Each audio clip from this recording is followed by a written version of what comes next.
This is the Hagmann and Hagmann Report for today. It's a Monday, a very manic Monday. It is the 13th day of January 2014. I'm Doug Hagmann, co-host along with my son Joe Hagmann. Together, we are the Hagmann and Hagmann Report. Joe's in studio, and I'm in studio. Folks, you're about to hear 3 hours of unbiased, uncensored news, information, and analysis of the same. You're listening to the only show where we present the news to you in 3D. We look beyond the headlines, the bylines, a fog of disinformation, and get to the real nut of the issues. We broadcast live each and every weeknight for those new listeners, and we had so many check in over the weekend. God bless every one of you. You can find us on the internet.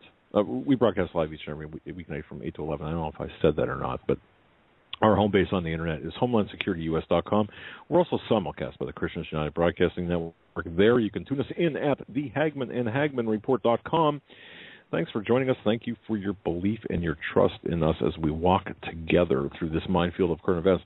I'm kind of keyed up because, Joe, as you know, for the last hour and a half, last 90 minutes, I was on with Sean David Morton on his radio program, ending the interview, 30 seconds before airtime?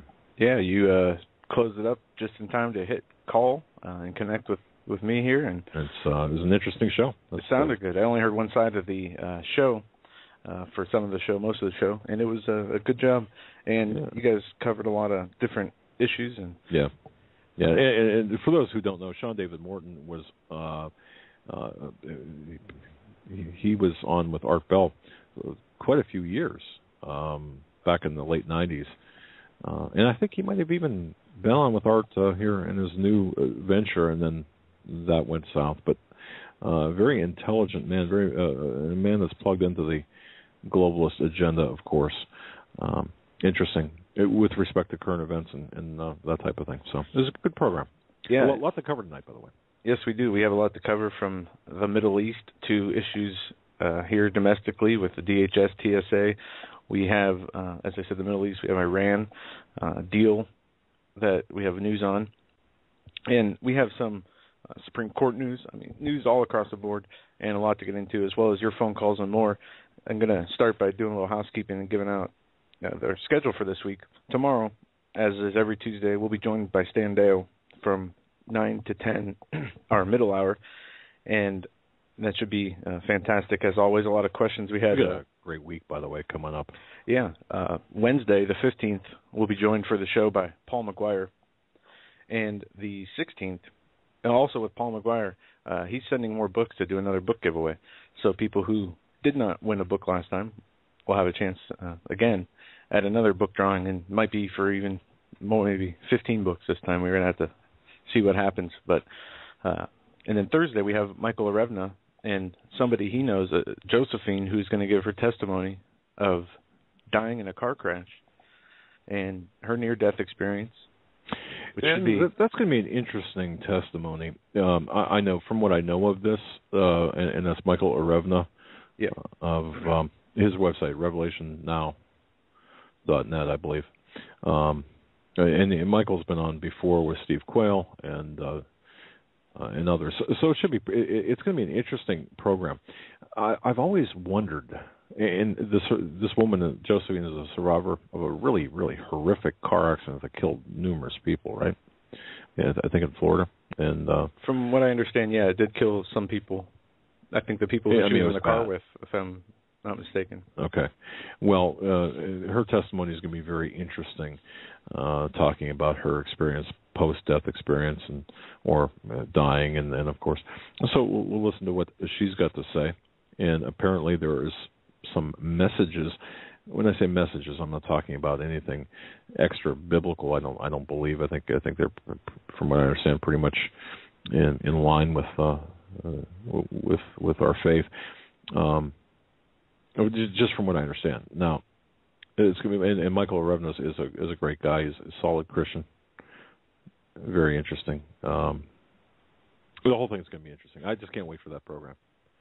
I like to hear that kind of stuff, especially from survivors. Yeah, I love, and I know a lot of people in the listening audience have heard a lot of near-death experiences from people before, and from what Mr. Arevna told me, there is a lot of similarities to a lot of reports, how that people feel when they're out of their body or it's gonna ring a lot of familiarity with people who have listened to near-death experiences and these kind of. Wait, tell me again though. We're talking with Paul McGuire is going to be on Wednesday, the 15th. All right, Wednesday, Paul McGuire. And the 16th. Folks, that's going to be a very important program. Arevna and Josephine right, Thursday, right. and then Friday we have open for now. Okay. But we'll announce if we get that filled up. We have a couple people we're still getting a hold of, and it's been a busy weekend. You did radio on Saturday night. We had a show last night with Steve Quayle and Pastor David Langford. For anybody who missed that, it was a great show. So very powerful show. I think I'm on day 10 in terms of just back-to-back interview or back-to-back days with radio. Yeah, all that heavy lifting can wear you out. Hey now. But I sent you something in Skype here. I see something pop up here. This is on Benghazi. I don't know if you want to get into this first or Iran, but we have a lot of news on Iran. I guess we can start here in Benghazi. Well, you know what? Before, if I can just kind of talk about something here, that I just want to bring something up because I think this has been on my mind. I posted something on my Facebook page about this, and I just want to address this very briefly if I can. May I? Sure. Thank you. He's nodding in agreement, folks, so this is good. I don't know how many people know Tom Barley. Tom Barley is a talk show host in Western New York. He is on WBEN AM 930. That's the number, AM 930. And Buffalo, New York, correct. He broadcasts every day. He used to broadcast from 9 to noon every morning. Now he broadcasts from 3 to 7 p.m. And he's been doing that for the last, a year or so. Now, Tom made headlines back in 2000 when he interviewed then senatorial hopeful Hillary Rodham Clinton and asked her directly, number one, about her sexuality, about the rumors of her sexuality, and number two, about her relationship with Vince Foster. Very unwelcome questions to Hillary Clinton. Yeah, and not to throw you off track of what you're talking about. But you will. Have you seen the latest information come out about Clinton and her sinners and saints list, as they named it? Okay. Yes, I have. I'm up to speed on that. All right. Okay. That's all. Okay. Well, anyway, he made headlines back in 2000. And then, frankly, the Hillary Rodham Clinton camp said, look, I'm not happy about this. I mean, she actually put him on her enemies list. Now, let's fast forward 11 or 13 years to today. There's limits as to what I can tell you, folks, but I'll just give you everything I can tell you.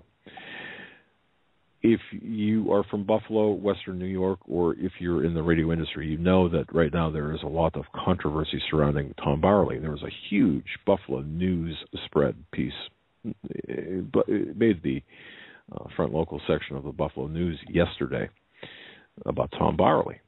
Well, Tom Barley, according to the newspaper, was seeing monkeys, so to speak. He was claiming, they did a hit piece on him, I guess, is what I'd say, and it was a pretty intense, nasty hit piece. Yeah, and this is somebody you've been friends with for a while, right?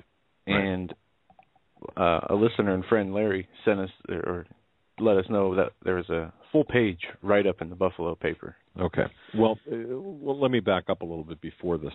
Tom had I had talked to Tom back in the middle of November, and again, I have to be careful what I'm saying because I know this is going to be litigated, and I just don't want to get going any place I shouldn't go. I got to tell you, Tom, ever since Cuomo became governor, or ever since the SAFE Act was implemented in New York State, Tom was a very vocal opponent to the SAFE Act. Of course, the SAFE Act dealt in the gun registry and the anti-gun legislation to such an extent that he was angering people all across the state. It obviously just not in Western New York, but all across the state. And I do know from talking with him and my relationship with him that he angered Cuomo, Governor Cuomo. I mean, I'm telling you, in a very rabid fashion. I got a call this morning about 6:30 my time from another talk show host who said, "Hey, I heard some things. You don't want to be messing with Cuomo's people. They're very deadly. They're like gangsters." That's from this other talk show host, unrelated to Mr. Bowerly. Now, let me back up again. So, Tom Bowerly has been very vocal about his position about gun ownership and about the unlawful, unconstitutional nature of the SAFE Act, the New York SAFE Act. And I won't be too specific here, but sometime in November, Tom Bowerly called me and said, "Look, I got a problem. Somebody's watching me. Not only are they watching me, somebody is actually, they're following me. They're gang stalking, perhaps. They're harassing me." And as we went into the Thanksgiving holiday, that surveillance of him increased. Now, that much I can say. And I can tell you, it was not a figment of his imagination. Now, let's fast forward to the 30th of December. The 30th of December, Tom was on air, and 30 Minutes really rallied against Cuomo, against the SAFE Act, and even called out the people that were ostensibly behind the surveillance. And we're talking about a major surveillance operation. I can tell you this. Certainly it was being done by professionals. Now, some of the characteristics as described in the Buffalo News are erroneous. That's all I'll say on that. But I'll tell you this: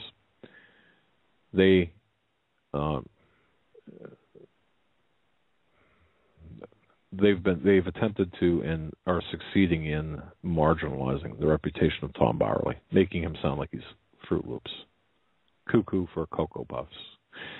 In fact, he was quoted by an unnamed source in the Amherst Police Department where he lives that he reportedly told one of the police officers that he believed that the tree was actually a human. Which doesn't make any sense. We went through this and talked about this. Right. Yeah, that's for somebody who's on the radio and is not incoherent, is not talking crazy. And I've talked to him. It's out there. Yeah, and I've got to tell you, I've talked to him off air, and he never was irrational at any point. He knew exactly what was going on. He never overstated what was taking place. But in the end, and the number of calls to the police department, I'll say, are accurate, but are with the context in which the paper gave them. It made it seem like he was calling the police every other day or every day.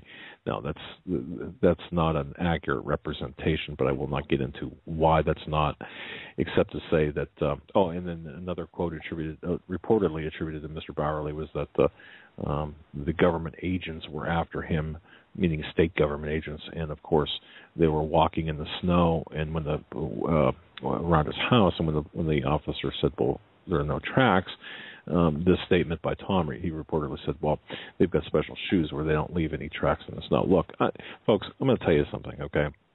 It's the entire piece in the Buffalo News was an attempt to marginalize him, to make him sound irrational.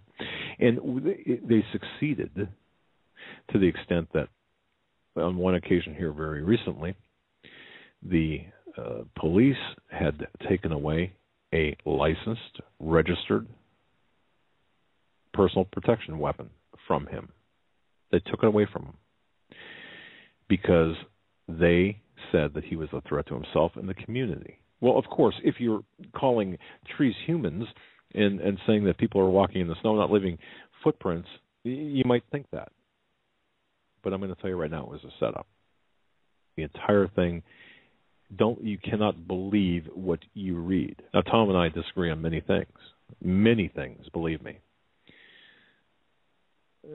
Our politics aside, I mean, we're pretty much on the same page, and I mean, we're anti-tyranny, but we disagree on matters of faith. We disagree on quite a few matters, but that doesn't make him. That doesn't matter. I mean, for example, I don't agree with his lifestyle, but so what? But the fact of the matter is, folks, the reason I bring this up is they are actively, when I say they, I'm talking about the government, I'm talking about people in positions of power are actively marginalizing the people who are being opponents to the truth or opponents to the agenda. Right, the most vocal proponent or opposition to an agenda either presently being played out or things that they believe people will. And when you mention Clinton, people will be against in the future. You know, you've seen a lot of talk in the news about Clinton presidency chances or running for president in 2016. And then you talk about the SAFE Act and different things that he has spoken out against or taken a position on publicly. And you got to wonder what is the straw that broke the camel's back? What exactly is the reason? Is there multiple reasons? Is there one issue, one politician? One issue that he's focused on that is bringing this, or is it a multi-agenda type deal? I mean, because there is things that past, present, and future that he is and will be against because of what he believes. And I guess my question is, can we point out what will be or what is the reason for this? Or they just want him off the air? Are they going to want him off the air? Yes. The objective is to take him off the air. Okay. And not only take him off the air, but to make him an example. Which, and believe me, if they can do this to him, and they are doing this to him, there's no one safe. And if we don't rally behind people like him, we're not going to be safe at all, ever. Trust me when I tell you that this is pretty serious, very serious, extremely serious. And do not believe everything you read. I just wanted to bring that up because it's been on my heart. I've been very troubled by this. I don't know, does that sound funny? But seriously, no. I have been very troubled by this. Not at all. I mean, this is somebody, even before this show, we started this show, you would go on Tom's show. We've met him. You've met him more than I have. He's been a friend, and we have to stand up and we have to call out these lies. I mean, especially when if you have to make up something to try to demonize or marginalize somebody, yes. I mean, that's as low as it gets. And I'll tell you this, I do believe that just from what I've seen, and again, I can't go any further on this, but from what I've seen, I could tell you there was, how should I put this? Surveillance was in fact being done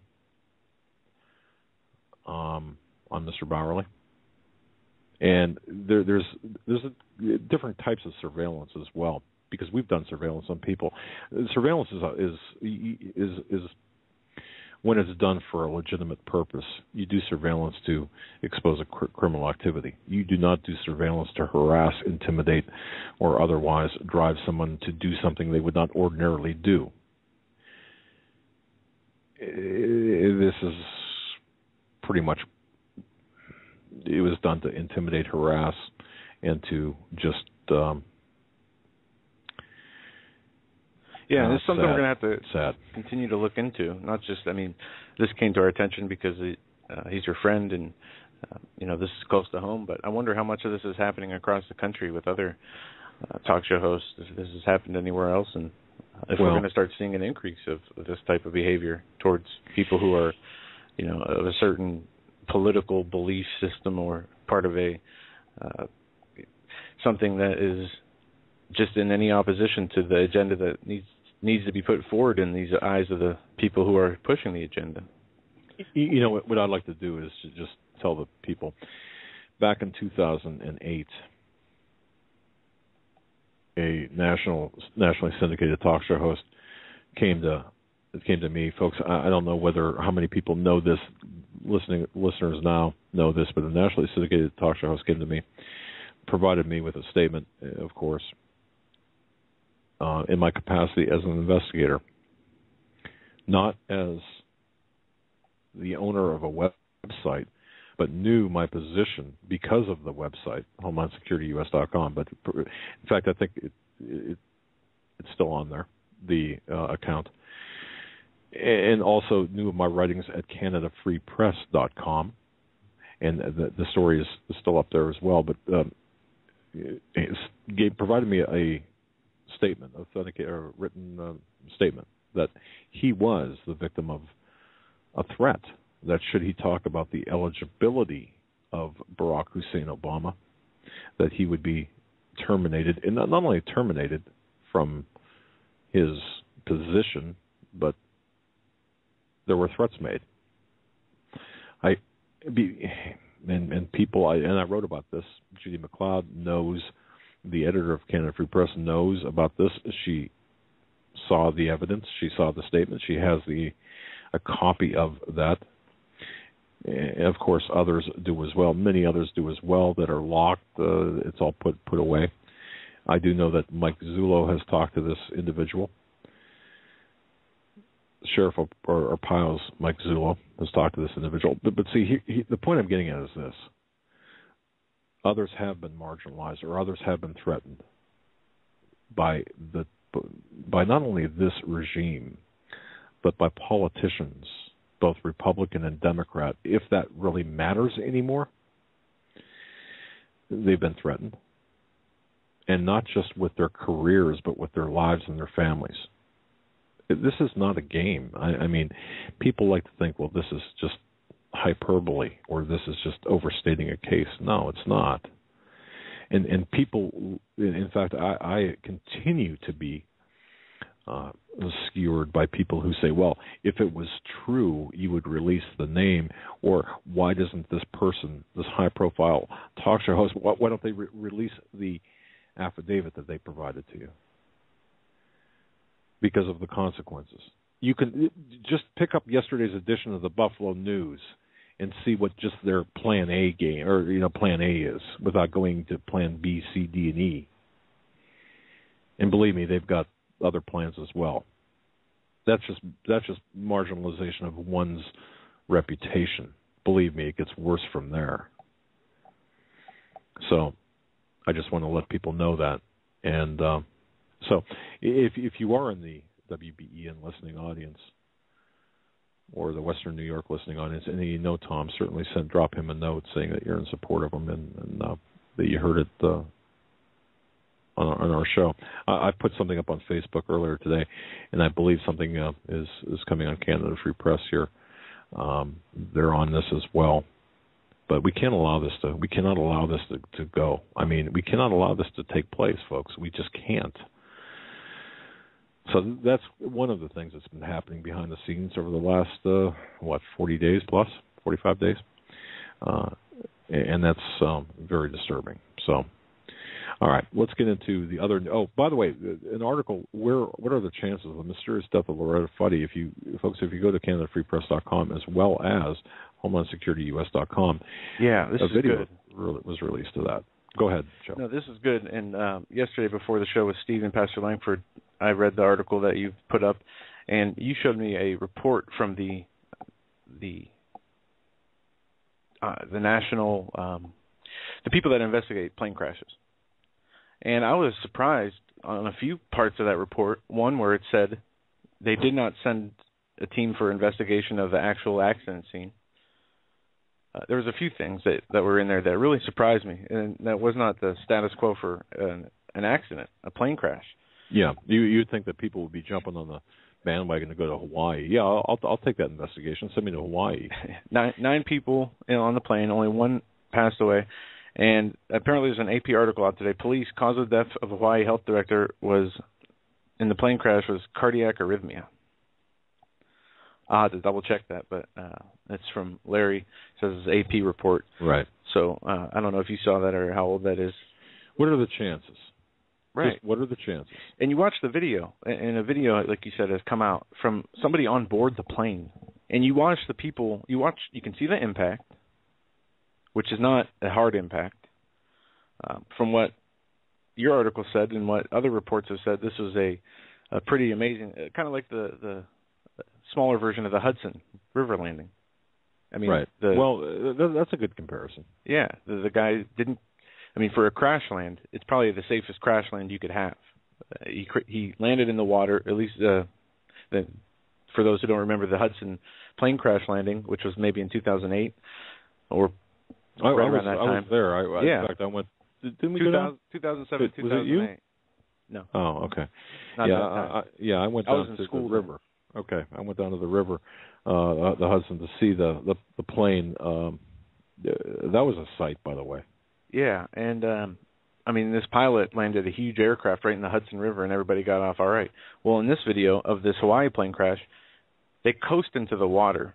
The guy who's recording this video is looking out of the window on the right-hand side of the plane, and he puts his camera or the phone, whatever he's recording with, down for maybe a half a second and holds on to something for an impact, and he's bracing for this impact. Well, the impact was much less than he expected from what the video shows, and he puts the camera right back up.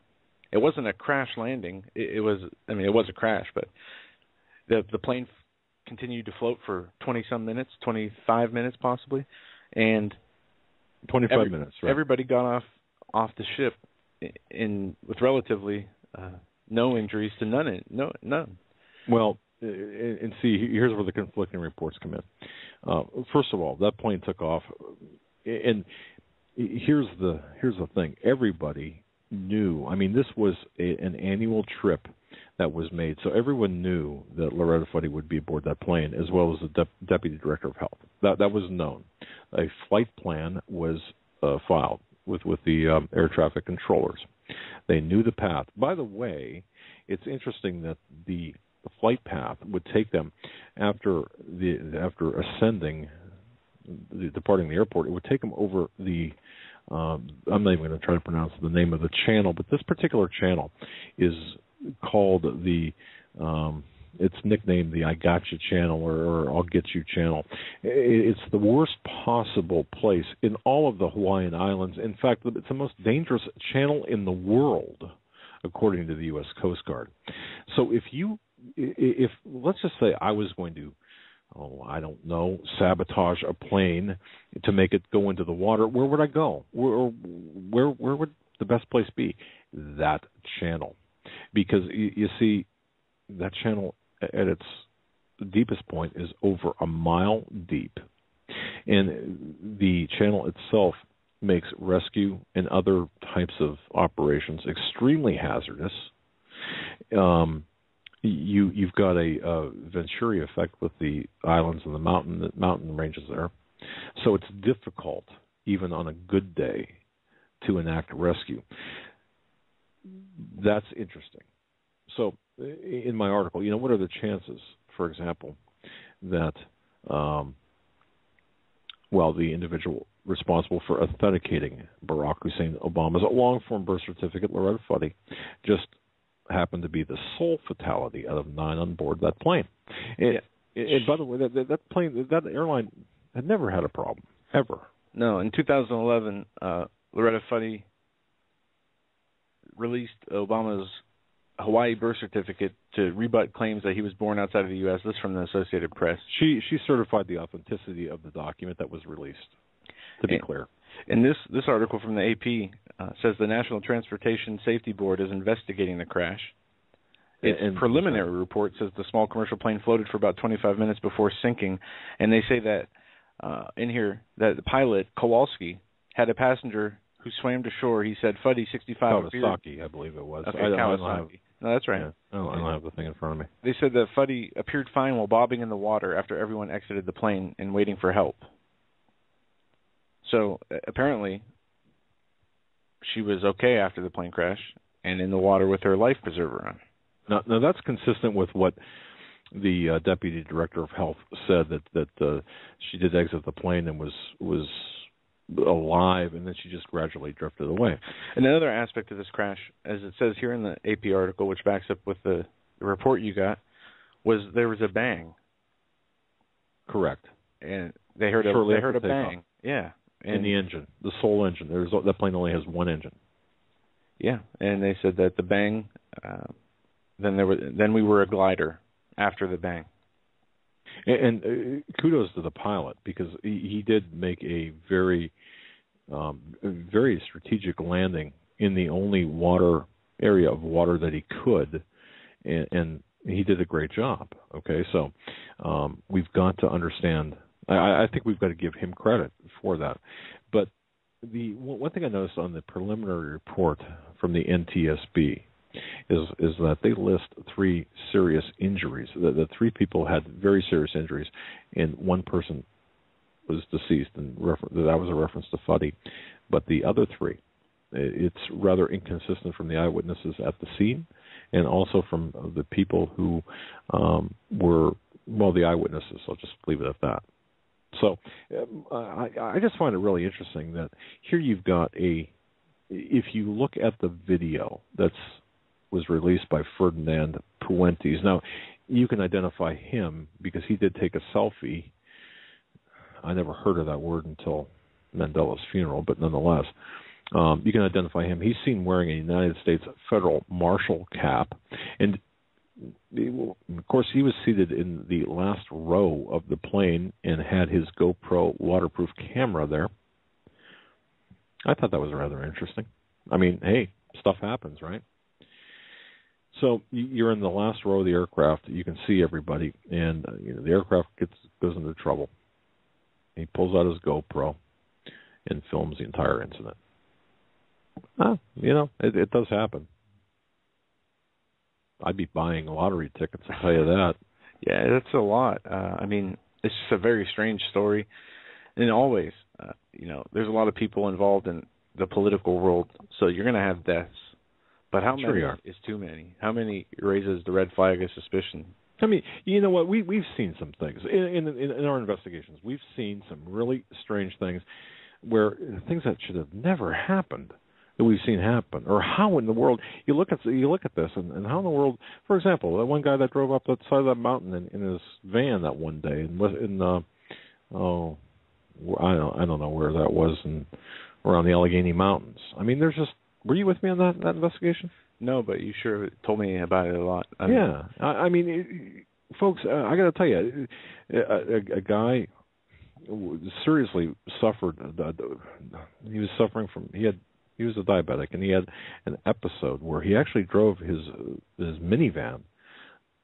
He navigated it on this trail up the Allegheny Mountains.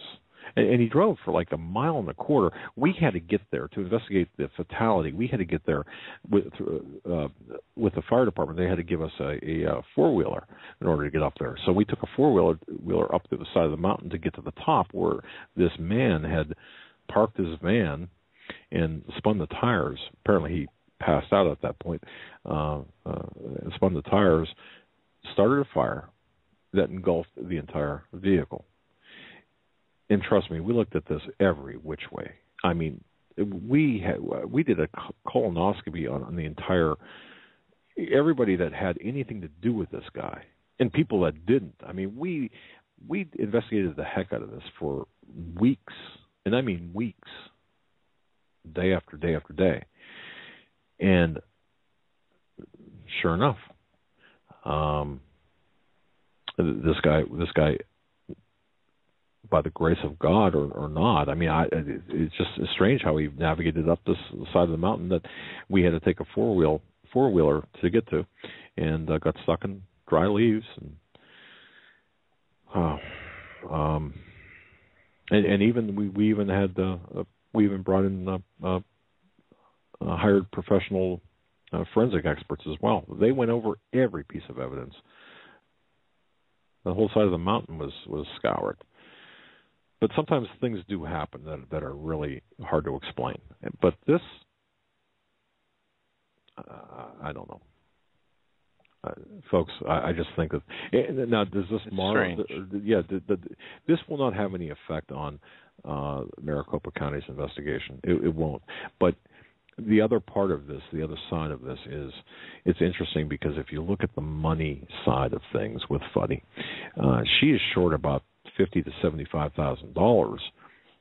If you look at when she became the director of health and her filings with the State Ethics Commission, and you can find these online. You can find the NTSB report online. You can find the filings online. That was a good job finding that report too. Yeah, I mean, but it seems to me that she came into a large sum of money. At least that's the way it looks to me. And Doug Vogt, who we interviewed on December 5th, I believe it is, the interview, the 3-hour interview is linked in there. And I think Doug Vogt is, and this is the other thing too. Doug Vogt was on. That's right. It was on Wednesday, December 5th of 2013. We interviewed him, and that link's in the article. Or December 4th. I'm sorry. HomelandSecurityUS.com, that article right on Deborah Fuddy, that link to the radio show is in there. Loretta Fuddy, I'm sorry. Right. Now think about this. We interviewed Douglas Vogt on December 4th, Wednesday, and he provided all of the information about the forgery, or about the 20 points of forgery. In the sealed affidavit was Loretta Fuddy's name. He named her as one of the co-conspirators, or as one of the, well, I shouldn't say, I want to be very technically accurate here. He named her as someone who had knowledge of the forgery, and also brought up the monetary, the inconsistency of the income. And 7 days later, Loretta Fuddy is no longer. Now, it's interesting because the Deputy Director of Health was also on that plane. Could it be, and let me just ask this question, could it be that the intent was to just take the whole plane out? Collateral damage? I mean, so what if there's collateral damage? Look who we're dealing with here. These are politicians. This is the mob. So with that in mind, do you think they would have a secondary plan of action in case the plane went down and there was a chance of survival? I think you saw it. I think that's exactly what you saw with Loretta Fuddy. I think the first plan of action, if I had to guess and be a conspiracy theorist, would be that Loretta Fuddy's heart, she was Breitbarted. Possibly. Very possible. And then you know what? To cover up the evidence, and the plane was sabotaged. I mean, think about that. Of all the things, to have it go down in the worst possible spot for recovery. And then having them recover and survive. Yeah. And the only reason that plane and those survivors, or that plane was found, because once, it's my understanding, and this is based on my conversations with people from that area, there's very inconsistent or problematic radio contact in that channel. So if you're at the level of the water, you're kind of cooked. Now, did the pilot make a mayday call before? I don't know. But having said that, the only reason that help arrived so quickly was that there was a tourist by the name of Jason Lang that was flying a plane, saw the plane go into the water, or saw the plane in the water, and radioed for help, dropped flares. There were flares that were dropped, and the rescue was made. But it's strains credulity to believe that all of this could happen in such a precise fashion. And once again, we've seen things happen, but in this case, we should look a little bit closer. But go ahead, Joe. Let's move on. All right. We're going to, before I guess we're starting to Benghazi, I sent you this too in your Skype. Obama DOJ pick, Global Edict Law of the Land. This Debo Adjelbile, Adegbile. President Obama's nominee to head the Justice Department's Civil Rights Division wants U.S. judges to ensure customary international law as law of the land. This Debo also was a party to an effort funded by billionaire George Soros to push for a new progressive U.S. Constitution. A 44-page paper, Human Rights at Home, a Domestic Blueprint for the New Administration, was drafted by the Soros-funded Constitution Party. And this gentleman was an advisory board member to a group that produced an extensive blueprint for Obama to push human rights domestically, including the use of executive orders to ensure against racial profiling. The paper recommended Obama join multiple UN and international human rights groups. This is a 44-page paper, a domestic policy blueprint for the new administration that was drafted by the Soros Company. And it goes on here in this article from WorldNet Daily to talk about how the president should, through the nomination of judges, follow the rule of law, which includes recognition that ratifies treaties and customary international laws are law of the land. Another recommendation was for Obama to use an executive order to establish a new agency to ensure against racial profiling and the so-called human rights abuses. It goes on to say that the paper stated Obama should work towards the creation of a human rights monitoring body that would be established and financed by the government, would operate as independent, a nonpartisan entity. The new body should take the form of national human rights commissions, which would provide expertise and oversight to ensure human rights progress in the United States. This Daily Caller reported that this gentleman was also this Department of Justice Civil Rights Division head, was also a lawyer for a cop killer, Mumia Abu Jamal. Right. That's incredible. Right, and it says he has participated as a panelist of the ACS's April's 2005 Yale Conference, the Constitution in 2020, which sought to change the nature and interpretation of the Constitution by the year. It's known as the Constitution 2020 movement that was started by Yale and the George Soros Open Society, the Center for American Progress. By the way, we talked about this on Friday, but just so you know. Yeah. Well, I just thought this is an older article, but I wanted to cover this as I read it yesterday. I mean, this is, and I guess we didn't have to go as far as we did, but this is one of many controversial appointments and nominations made by Obama and his administration. And they have a proposal in here they call the Second Bill of Rights. And we don't have to get into and read all this, but it's basically a communist blueprint of the communist government system, a blueprint of the communist government system. And this is being, these people who believe in this stuff, you know, and we've seen this, a lot of George Soros related, people who are related to George Soros, different companies, different political movements that he has, are being put in these high levels of power in the United States government who don't believe in the Constitution, who don't believe in the freedom that this country was built on, don't believe in free market economy, don't believe in, they believe in expansion of government to the point that it takes over everything. And the reason I bring this up is because this is where, I mean, this is the heart of the transformation of America. What Very much so. The administration wants to do. Now think about this in terms in the context of the, remember late last year when they voted to end the filibuster. Remember us talking about that, and everyone kind of blew it off, and people said, "Oh, this is nothing more than a distraction. It doesn't matter." I'm talking about filibustering appointments or not getting the fast track for appointments, for presidential appointments. Do you remember that piece of that rule change in the Senate where they said, instead of a supermajority, we're just going to take a simple majority? Remember that? Mm-hmm. Okay. And they're talking and making a big deal of this in the news today, that these nominations are, and that process is at stake because the Supreme Court's going to make a decision on this. And I don't know if it's the filibuster process or going through each nominee or nomination that was made and making a rule on it. I didn't get that far in reading an article. We'll guess where most of the nominations are going to be, and we've talked about this before. It's going to be for the courts within the jurisdiction of Washington, D.C., where the appeals are heard, where really it's ground zero for changing of the laws.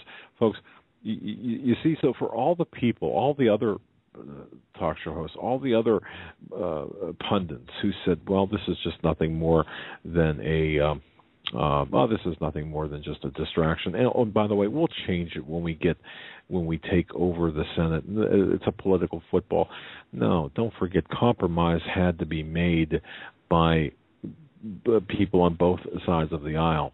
And people are looking at, anyone who says that is not recognizing the fact that the two-party system is not any longer. We can't think that way. So it was a big deal. It was a big deal then. It's a big deal now. We're seeing the appointments that will be made in the future. You're looking at the template for this transformation, as you said, Joe. This, regardless of any of it, it doesn't matter if the appointments are made that don't have to have senatorial approval or congressional approval, I should say. It doesn't matter. We're seeing the intent. This is the instruction. This is the template for what is coming. This is the template for the Obama regime's second, I don't know, what would you call it, a second, I would say second term, but second wind, perhaps. And we have to really pay close attention to what's taking place. You see, we're being taken over from within, and this is the Trojan horse. It's already in the gates, inside the walls. We're being taken over within through the appointments of certain people with specific belief sets from within, and from the outside, our economy, and from the inside, is being destroyed. I saw China became the world's largest trader of goods, surpassing the U.S. last year as the number one, I think, exporter and importer of goods in the world. And some people look at that, and that's not, you don't see that too much in the news. You don't see and I saw this article earlier today where every economist warns of a collapse in America. Not an if scenario, but when. But instead our news is filled with feel-good stories and junk news, disinformation. Where's the Fukushima coverage? Where is the coverage in Syria? I wonder how many Americans, if given a vote, would say that or would know if there was still a civil war going on in Syria. I mean, I have an article today. Hunger and death besieged Damascus area, where children and elderly people are starving to death. Women are braving sniper fire to find food just minutes from the relative prosperity of Damascus, as dire conditions continue to unfold across the rebel-held areas.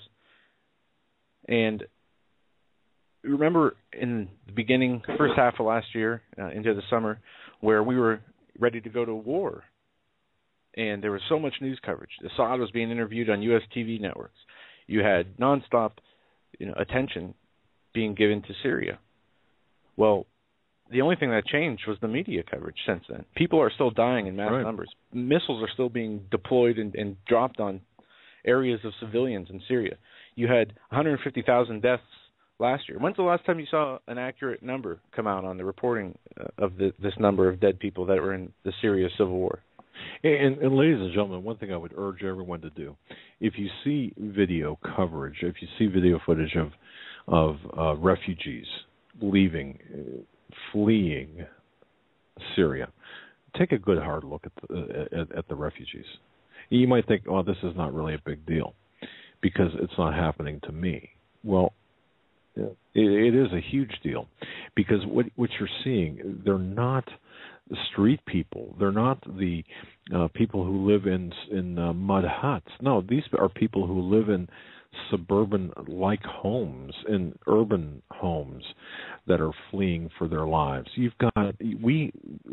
Through the regime that is currently in Washington, D.C., with the doing the bidding of the Saudis, we have really been responsible for the deaths of some 175,000 at the very least, men, women, and children in Syria. and the causing millions more to flee. Imagine the middle class in America fleeing a state or a city or a county. We'll just say a large urban area. You're talking about tens of millions in total that are fleeing Syria because of the persecution, because of the violence, because of the. And Joe's right when he said, "Look, it's guerrilla warfare in Syria," and isn't this biblically rooted in biblical prophecy? Of course it is. Are we seeing biblical prophecy unfold before our very eyes? Of course we are. Somebody sent me an email, by the way, of over the weekend, I think it was, or late last week, and I'm, folks, I just want to say this too while I'm thinking of this about Bill Salus having. Let me finish this thought first. Bill Salus on Psalm 83 War. He wrote the book Psalm 83 War, and I don't have the book in front of me. But in fact, I ignorant by my ignorance, I sent that copy to somebody who. Anyway, we had him on the air, Bill Salus, and in fact, we should have him on again. But this is shaping up to conform to the Psalm 83 war, the Psalm 83 prophecy. But that said, just look at what's taking place. We did not change our agenda. The globalists did not change the agenda. They just changed the method of operation. They're opening up a new front on the southeast portion of Syria using the same people that shot and killed and maimed and wounded many of our men and women in the Al-Anbar province. That includes Fallujah. A southeast front is being opened up via Iraq by Kerry telegraph to the ISIS group. And note that name, folks, ISIS, ISIS. They're laughing at all of us for being stupid, for not making the connection with these globalist plans. But what's taking place is we are not going to interfere. And in fact, we are actually allowing arms passively to into the group, ISIS group, and they are opening up a new front. And they're going into Syria through the southeast front, and their objective is to topple Assad, just like it was in September of 2012. The plans have not changed. The tactics have. And I just want to make sure people understand that. And here's the bottom line with this, and I'll just wrap this up, and then I'm going to turn it back over to you. You know, for the average person here in the West, just to have an accurate understanding of current events in the Middle East, man, that's a difficult endeavor on the best of days.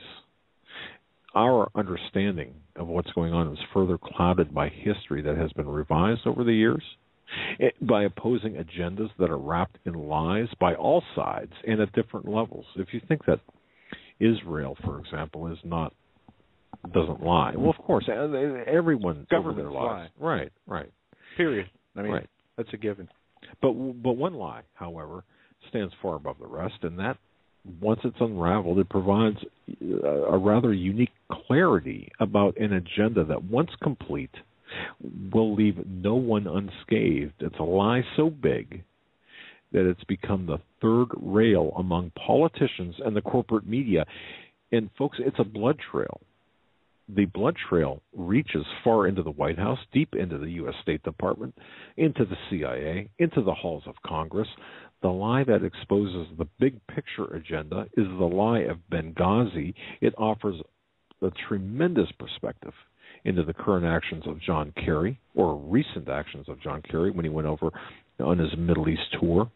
It offers perspective into the U.S. State Department and the Oval Office, understanding that this one lie, including its current manifestation, which is this opening up this new front. If you understand nothing else, if you understand this, it's going to clarify much about what's taking place and what's being sought in the Middle East.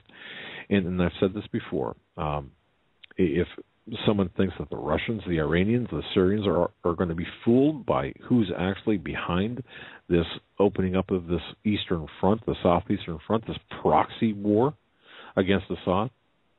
They're not being fooled. Do you think they were fooled about who was behind the gun-running operations out of Benghazi in eastern Libya, where all of this began? No. This latest front just is the first front, and now the now-failed fronts in Turkey, Lebanon, and Jordan. This is all about plausible deniability. And they still have this going on in Turkey. They still have the civil war going on in Syria. And here from the Associated Press, it talks about the conditions in some of the camps, refugee camps in Syria. And it talks about this one area specifically in this article, the Yarmouk area of Syria, where it says that the UN humanitarian chief said last month it estimated 250,000 people were still besieged in communities in Syria that were beyond the reach of aid. And there are people starving to death, as this article states, not being able to get food due to sniper fire from these camps. So they say in this camp alone, already 46 people have died since October of starvation, illness, and they've been ravished by hunger because they could not obtain medical aid or food, and they're dying of malnutrition. They're dying. I mean, we have infants losing huge amounts of weight that are killing them, and they go through some sad stories in here. You have 250,000 people that the UN estimates in this area alone that are blocked from receiving aid. You have all these millions displaced that we talked about. There's reports of missiles still being dropped on. I mean, the fighting is still in full swing even today. And as I said, the only thing that's changed is the media coverage. So now that the media coverage is not focused on this area anymore, is not focused on the civilians anymore, the American public in their care of attention to this has vanished. I mean, we're still at the same threat level of going to war in this area as we were back when the media attention was as high as it was. Now the media attention is nothing. Does that mean the chance of war is nothing? Does that mean we don't have to speak out for these people, or don't have to get in the way of this because the media isn't talking about it? I mean, if that were the case, then Fukushima would be not a problem, right? We don't see media coverage there, so no see, hear no evil, see no evil. So it's out of my field of care. I mean, that's what a lot of people think, and I'm not trying to be harsh here, but as Steve said last night, where are the churches? Talking out, saying, this is not right. We need to stand up for these people. As a lot of these people or innocent bystanders in this fight are Christians, and they're being executed. The churches are being burned down, aside from all the other fighting that's going on. Folks, what's taking place right now, you've got the body count in Syria. And the reason we're talking about Syria is Syria will serve as the epicenter. Regardless of anything else, it will serve as the epicenter for World War III. And you've got what's taking place right now. The 175,000 dead is just a beginning. Gajendra Singh, a retired Indian diplomat with decades of service in the Middle East and a very deep knowledge with the ethnic mix inside Syria. The minority Alawite regime of al-Assad, should it fail, the country would rapidly, or when it fails, it's going to rapidly descend into a bloodbath that would make the current numbers just a mere prelude. The defeat of Assad. Well, he's talking the slaughter of Alawites, the Shias, the Christians, Kurds, and Druze. 20% of 20 million just by the non-nuclear toppling of Assad. What does that come out to? That would be 4 million Syrians to die. Now, think about that and think about what we're seeing. Do you think for one moment that Putin, who has strategic interests in Syria, is going to allow this to happen without any type of blowback? There will be blowback. And you see, when Syria goes, it's not going to implode, it's going to explode. It's not going to be any type of, it's going to explode. It's going to, in fact, it's not going to succumb to some ragtag army of militants. In other words, they're going to have help. So when this comes unraveled, and it's going to, look for it to explode eastward, for example, into Saudi Arabia. But it's not going to stop there. It's going to continue into Iran, extend into the Arabian Sea, and ultimately all the way to the Strait of Hormuz. So when, not if, that happens, it's not just going to damage shipping and the free flow of oil into our country in Western markets. It's going to succeed in killing the U.S. dollar, as I have talked about, as we have talked about, and the hopes and dreams not of just those inside the United States, but the entirety of Western civilization itself. Folks, if you continue to sleep now, sleep well, because when you do wake up, it's going to be a long time before you sleep well again, because that prematurely darkening sky is not just the announcement of evening in America. No, no, no, no, no. Those are blustering storm clouds, and the fitting thundercracks will be along shortly, so just buckle your seatbacks. Buckle your seatbelts and make sure your seatbacks and tray tables are in the full upright lock position, because it's going to be a bump. Welcome back, ladies and gentlemen, to hour number 2 of the Hagmann and Hagmann Report on this Monday, January 13th, 2014. We're going to get into some domestic news and get back into news from the Middle East, as today, here from RT, TSA expands to oversee aircraft security in other nations. It says the Transportation and Security Administration is expanding once again, this time planning to inspect aircraft repair stations in an attempt to lower the risk of theft and other terrorism-related activity. The move will cover about 4,100 domestic repair stations and 700 foreign ones, as the agency attempts to satisfy a congressional order passed a decade ago. According to the AP, Congress first mandated the TSA to inspect airport repair stations over a concern that they made easy targets for terrorists wishing to steal a plane or plant a bomb on board one. I didn't know. I understand about stealing a plane, but when they say in an attempt to lower the risk of theft and other terrorism-related activity, I don't know when theft became a terrorist activity, but we'll continue. It goes on to say, although the TSA told AP the new rules permitted to inspect foreign repair stations, it added no examinations will be performed without the cooperation of the other nation's government. And it gets into numbers here. In August 2013, it was revealed that the TSA's ground presence has continued to swell, boasting nearly 9,000 unannounced checkpoints outside of airports, set up in cooperation with local law enforcement and featuring the agency's visible intermobile prevention and response teams, the Viper teams. These checkpoints have been reported at sporting events like the Indianapolis 500, as well as the nation's political conventions. The budget for these squads are now topping $100 million annually, and it is expected to grow even faster. And this is just another step in the complete militarization of the Department of Homeland Security and these extra governmental agencies that have been created. And today, I don't know how many of you guys heard about this, but the Google acquisition of this Nest company. Nest is now being acquired by Google for $3.2 billion. This was a cash deal for Nest, which makes smart thermostats and smoke alarms. It said this article from the zdnet.com goes in and talks about how this Nest company is a smart company. It makes thermostats and smoke alarms, and it says, rest assured, Google is hoping to plug smart homes together with Android devices. Its developer ecosystem and treasure trove of data will come from this. Its launch in 2010, Nest Smart Thermostat has been replicated by large players such as Honeywell. Google CEO Larry Page said that Google is excited to bring great experiences to more and more homes in more countries, but Google's reach is now expanding into your home with this acquisition, as this is going to pour more information from individual homes and other energy usage. And an article from an article from CNS News says the Energy Department on Tuesday is rolling out new improvised software to help Americans measure the energy efficiency of their homes.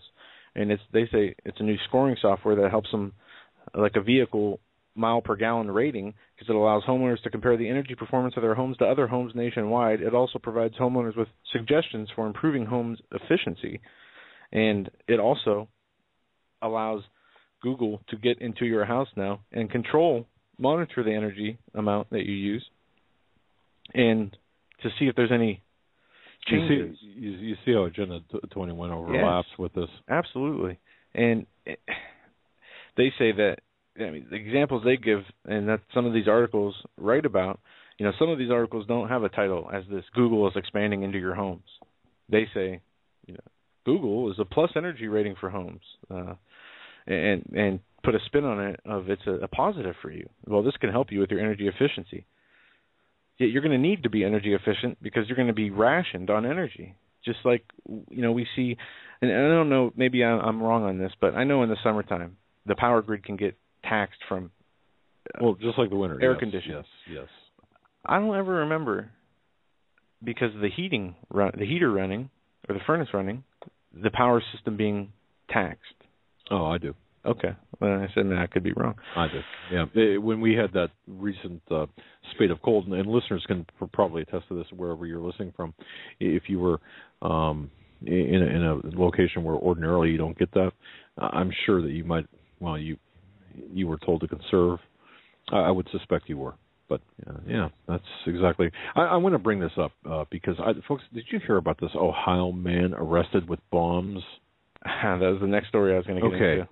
Well, it turns out that he's an intelligence analyst with top secret clearance.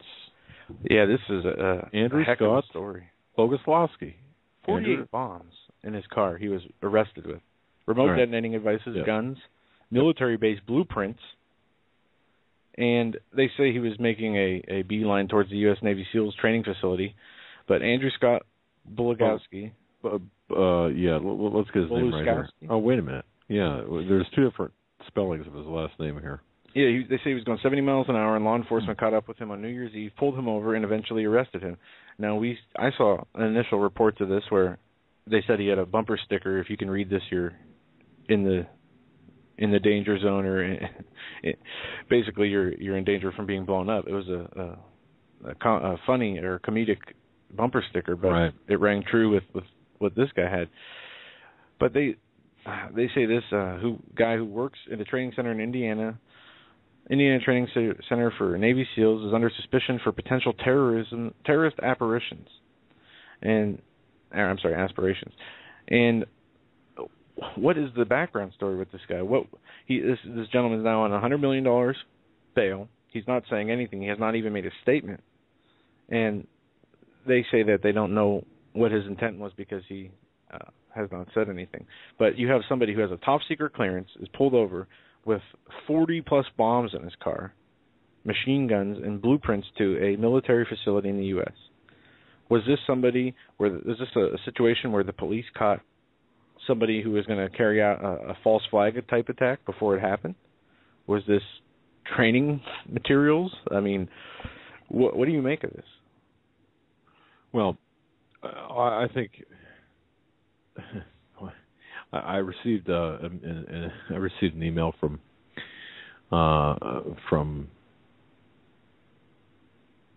somebody that's called in the program before. It does fit the pattern. Imagine how justified the Department of Homeland Security would be to go after vets after an incident like with a guy like this, or think about the context in which he would have been portrayed, and go work backwards. And I think you'll find your answers. Are we looking at a Manchurian candidate? Are we looking at a mind-control victim? Are we looking at somebody that a stooge? I mean, what are we looking at? Regardless of what we're looking at, what would be the end result here? Should something go haywire? Should something have gone haywire, or had he not been stopped? Would there be an outcry against? Well, like I said, against veterans. I mean, how quickly would this turn around? So I think we have to look at this as part of the larger agenda. Joe, also, I don't know whether you're planning on talking about this. Again, I was tied up, folks. 90 minutes I spent with Sean David Morton on right before the program tonight. I believe it's. I'll post the archives, I believe, as soon as they're up. It was a pretty good show. Sean David Morton's an interesting guy.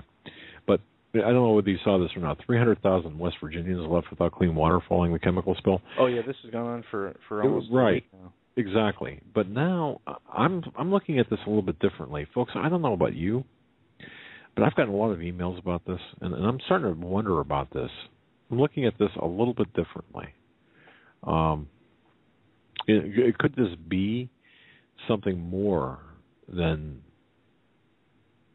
the reports I read, something more than an accident? No. Because you have the regulatory agencies looking at this, and apparently there were some congressional happenings that pertain to this on the day it happened. And I don't know if you saw that, and I can't off the top of my head say what they were. I do not remember, but there was some kind of the Congress did something, and it had to do with the regulatory body of the water. And now they're under scrutiny, obviously, the regulatory body of this, or the company's under scrutiny. But somebody made a good point where in the comment section it said, without water and how this was playing out, it's a good chance for social breakdown in order to social breakdown to happen in this area because of the lack of water. And the warnings were given to only use the water for flushing toilets and something else that had nothing to do with ingesting it. You can't cook with it, you can't drink it, or you'll get sick. I think there was over 700 or 800 calls to the CDC or one of the hotlines that was set up for this area. So there were people that were ingesting it. I haven't seen any numbers in the hospital, but the water did get contaminated, and I think it was up to 8 counties and 300,000 people that were affected by this without the ability to have water, having to go to neighboring counties, having to have water delivered to them. I'm looking at this. Yeah, you talk about ruining businesses, inconvenience, but I'm looking at this from a perspective of who is this Freedom Industries? Okay, this West Virginia Freedom Industries, which is responsible for this chemical spill into a West Virginia river on Thursday. This West Virginia Water Company, or the West Virginia Water Company, advised residents of 9 state counties. That's a large area. As you pointed out, not to drink or bathe in the running water. But anyway, John Rockefeller is the governor or senator from that state, and the Freedom Industries has been virtually unregulated. Now, how does that work? So I'm looking at what's going on here, and of course, if you look at the West Virginia Gazette newspaper, this Freedom Industries claiming to be absolutely transparent. Well, they've had press conferences and said absolutely nothing. Okay. But I find this a little bit disconcerting, and I seriously, I just think that there's more to this. I don't know what it is, folks. It's just one of those stories that when I heard about this on Friday, yeah, okay. And then, of course, over the weekend, it just bothered me, but now it really bothers me. And another aspect of the story that really people aren't talking about is something I heard about is price gouging of water. And I saw videos of people going and they cleared out grocery stores of water, bottled water that you can purchase down to where there was only ice left. And you had residents buying the ice, saying they were going to melt it down. It's bad down there. And from the price gouging, which is an awful thing to do to people who are going through some kind of catastrophe such as this, taking advantage of other people's ability to get water, and that's just crazy. But yeah, this is a big story that's not in the local or the mainstream media too much from what I've seen. And although it is isolated to West Virginia right now, how easy would it be and we see all these reports of the bird flu. We have stories tonight about H7N9 from out of China, this bird flu disease. It has mutated, they say, and it may spread from human to human. How vulnerable is our water supply? How long would it take before this could happen across the U.S.? And if you talk about doing damage, how long before? Imagine if something was placed in our water supply and they didn't know right away. It wasn't a chemical spill like this. Say it was some kind of attack where people wanted to poison the water supply. How people would get sick or like before fluoride, they out? God forbid. Well, yeah, I'm talking about something much worse, like fast acting. They really got ahead of this from what I have seen, because I haven't seen any reports of deaths. But this is not over yet. They're still trying to clean the water supply, so it is fit for consumption. But these are things we're going to have to be ready for, and why we talk about preparation so much. How much can be mitigated by preparation by people and helping other people? It's something we have to think about, because it doesn't take a country-wide problem to have problems like this, from local areas to, we talk about the heat, the electric grid breaking down. We talk about the possibility of the power, the whole power system. You talk about the economic collapse. We don't have to have a nationwide calamity to have use for preparation. And this is a good example of it. Exactly. I want to bump the topic here a little bit. Chris Christie's been in the news, of course, for that bridge debacle. Okay. How many people are actually talking about Christie signing Bill A3371? Unless you're in New Jersey and paying attention, you may not even know what I'm talking about. Well, Christie signed A3371, which is a draconian piece of legislation that bars licensed therapists from helping children overcome unwanted same-sex attractions. Now, think about this for a second. So, if you have a child, or if you're the parent of a child who has bothersome, troublesome same-sex attractions, behavior, or identity problems, this law bans assistance for minors even when, and it's quite often the case, those same-sex attractions arise from childhood sexual abuse by the likes of people like Jerry Sandusky. The law will prohibit minors and their parents from receiving counseling they desire. It's going to force counselors to violate ethical codes because they will not be able to help clients reach their own counseling goals. It would enslave kids, whether abused or not, to a subjectively determined sexual identity that they reject. So Christie signed this draconian piece of legislation. The connection between homosexual abuse and gay identity is, you can't deny it, folks. Look, researchers from the CDC, they found that homosexual men are at least 3 times more likely to report childhood sexual abuse than heterosexual men. Again, think about that. The Archives of Sexual Behavior, which, by the way, is not any type, it's not related to any conservative cause, or certainly not on the conservative agenda, determined in a 2001 study that nearly half of all gay-identified men were molested by a homosexual pedophile. So 46% of homosexual men and 22% of homosexual women reported having been molested by a person of the same gender. Now, this, by contrast, only 7% of heterosexual men and 1% of heterosexual women report having been molested by a person of the same gender. So, for obvious reasons, this politically motivated law has been dubbed the Jerry Sandusky Victimization Act.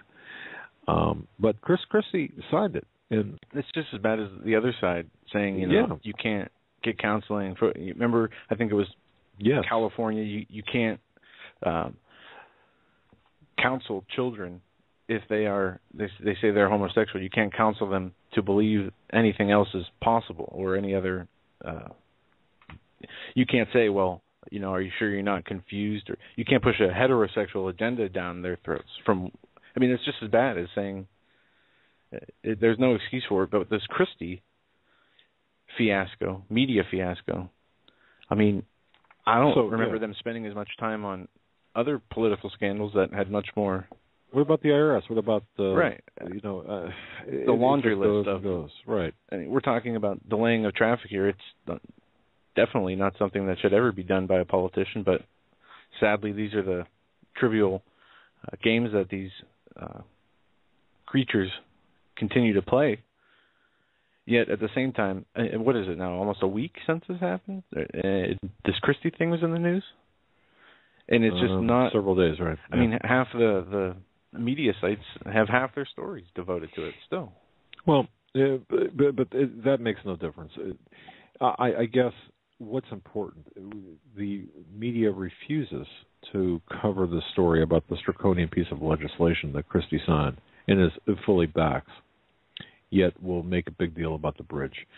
People will say, well, my goodness, that bridge thing really sunk his chances for being elected in 2016 as president. Well, what about the more important... I understand the mob mentality. I understand all that. And believe me, I'm no Chris Christie fan whatsoever. In fact, he's just as bad as all the rest. But I guess by reporting standards, come on. It's incredible that this would get no airplay. And, it's a war against Christians. It's a war against our morality. It's a war against our liberty, our religious and liberties. And recent assaults on Christian liberty. If you look at just the military, the Defense Department, Christian groups were identified as potential threats in war games. The very scenario at Fort Leavenworth. 2009 DHS memo listed evangelicals and pro-life groups as possible national security threats. Point study of the U.S. Military Academy's Combating Terrorism Center linked pro-life advocates to terrorism. And, of course, evangelist Franklin Graham's invitation to speak at the Pentagon's National Day of Prayer was revoked because of his comments on Islam and also his stance on Christianity, his pro-Christian, anti-Islam standards. So all of this, in fact, and I was taking some notes here, and I did not know this, or if I think I might have mentioned this, but it just kind of went over my head. Did you know that a Houston National Cemetery banned Christian prayers from its funeral services for veterans? No. I did not know that. Walter Reed National Military Medical Center banned Bibles, but then that was only just briefly. They actually reversed themselves. And did you see in Texas where this Christian couple is fighting officials over homeschooled children being forcibly removed from their home?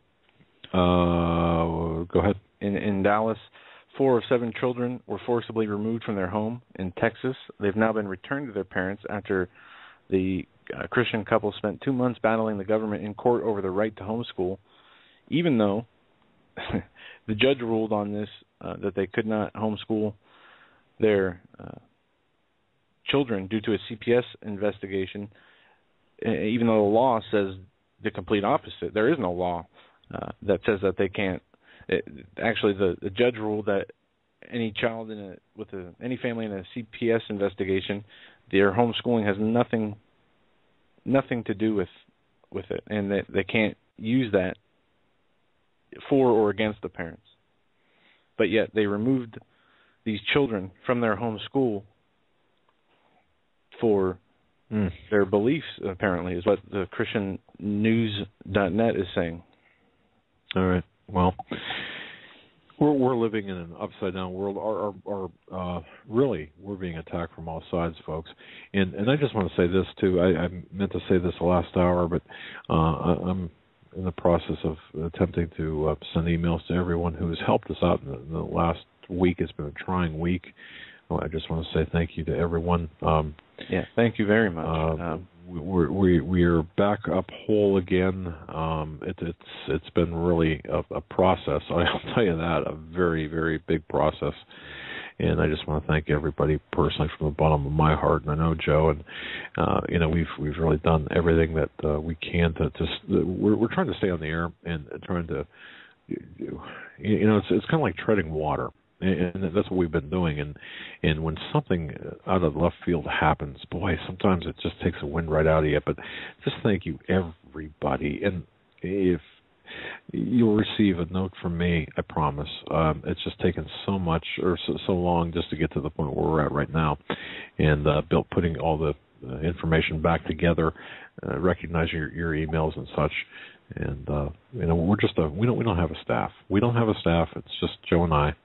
And we do everything from taking out the garbage to dusting, to cleaning, and to you name it. So, but I just want to say thank you so much.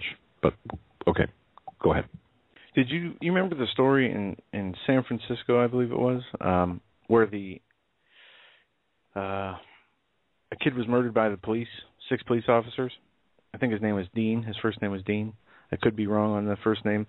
Well, Sean David Morton was talking about something that happened in Los Angeles. There are 2 killings, over the weekend, where unarmed people were killed by police officers. Okay, this is, I'm sure if you, Kelly Thomas, I'm sorry, and his father was a police officer. This is a kid who was schizophrenic, was beaten by 6 police officers. It was videotaped. He was screaming for his father when he was being beaten, and he died of his injuries. Yes. Well, the 6 cops were found not guilty today. How so? How does that happen? I don't know.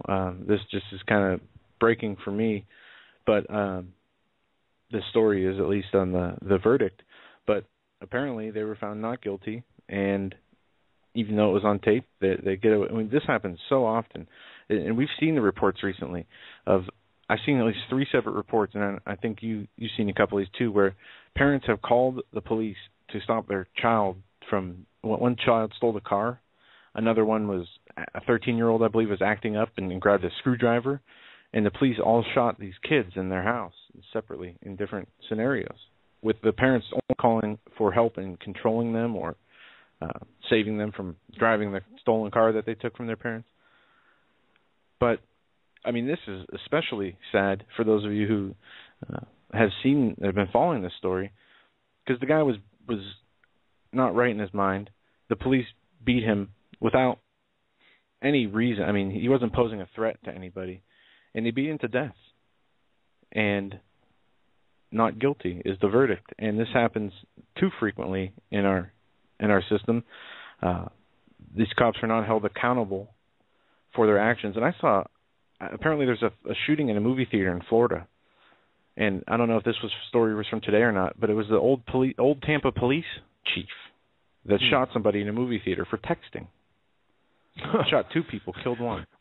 Well, I mean, the listeners, haven't we all felt that way? I mean, no, I'm making light of that, but I shouldn't. Sometimes I wonder texting when you're. Yeah, I don't know about shooting somebody. Yeah, but it's just the brutality of the police is increasing.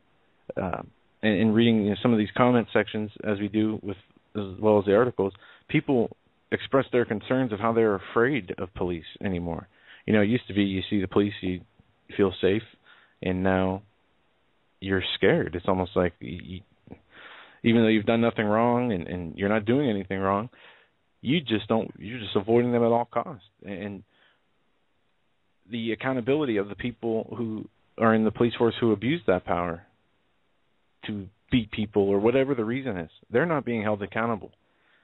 And how this can happen, where something so open and shut and caught on video, and folks, the video is sad. I mean, the guy's screaming for his father as he's being beaten to death.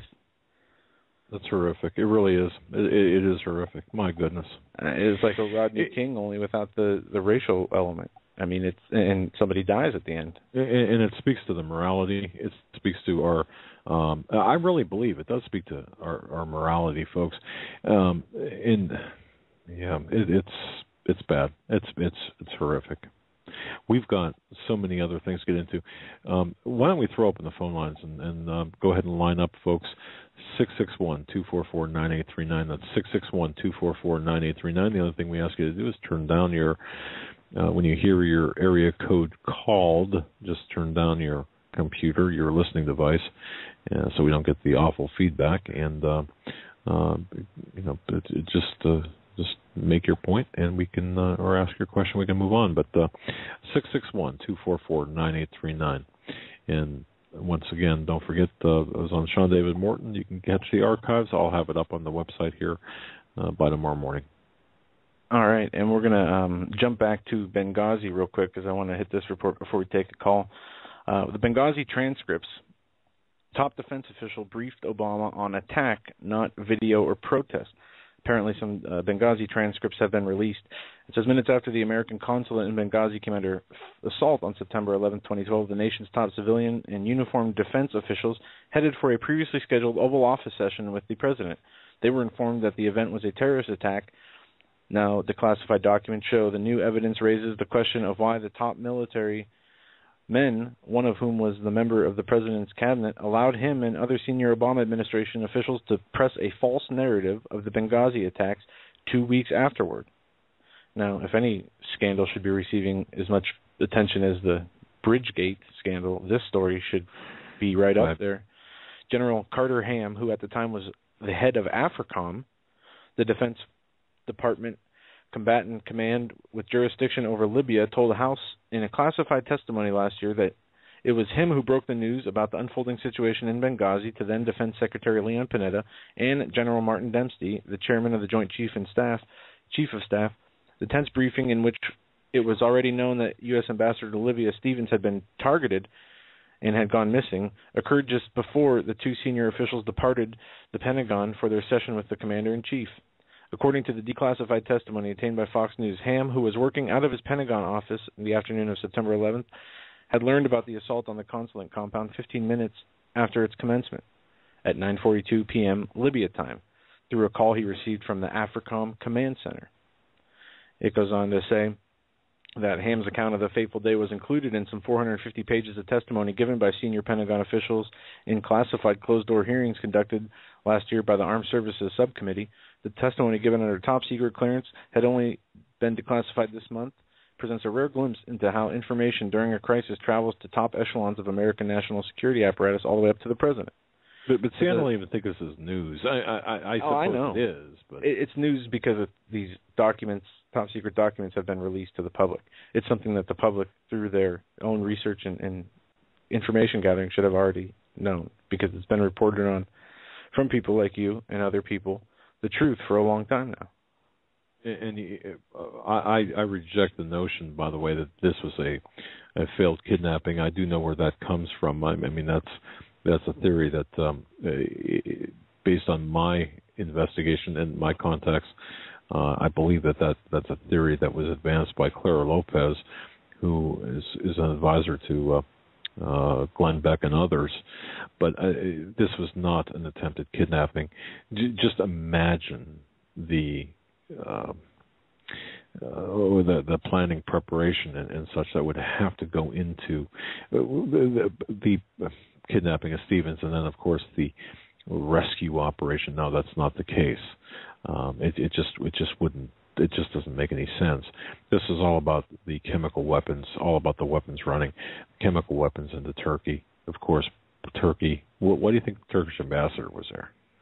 The Turkish ambassador was there to say, hey, get your chemical weapons off of our soil and take your men that are training the terrorists to handle the weapons with you, because Putin is not amused. Well, and when we move it to today, Putin is not amused now.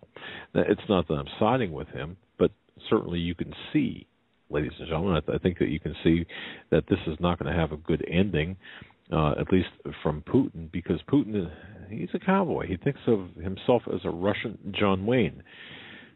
If ISIS, and folks, again, ISIS, think about that. If the ISIS Saudi Western forces overplay their hand, they could be for a rude awakening. Remember, too, that the Saudis threatened Putin last year that they control the Muslim population that could start terrorist actions in Russia that would disrupt the Olympics. Why do you think we're seeing the Olympics, the terrorist attacks or almost terrorist attacks with a threat around the Olympics? This threat has a horizon. Think about that. It does have a horizon. Putin may feel the freedom to drop the gloves anytime after the Olympics are over. Right now, he's holding back, I believe, until such time as the Olympics are over. But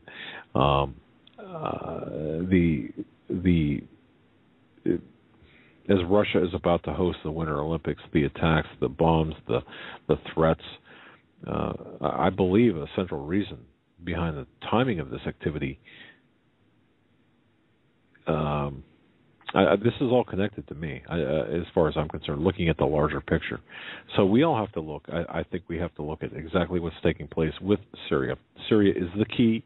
I know you guys probably say, "Oh, just shut up already about this," but this really is going to be the epicenter for the Third World War. They have not stopped. They have not stopped their agenda. This is for all of the marvels at this point.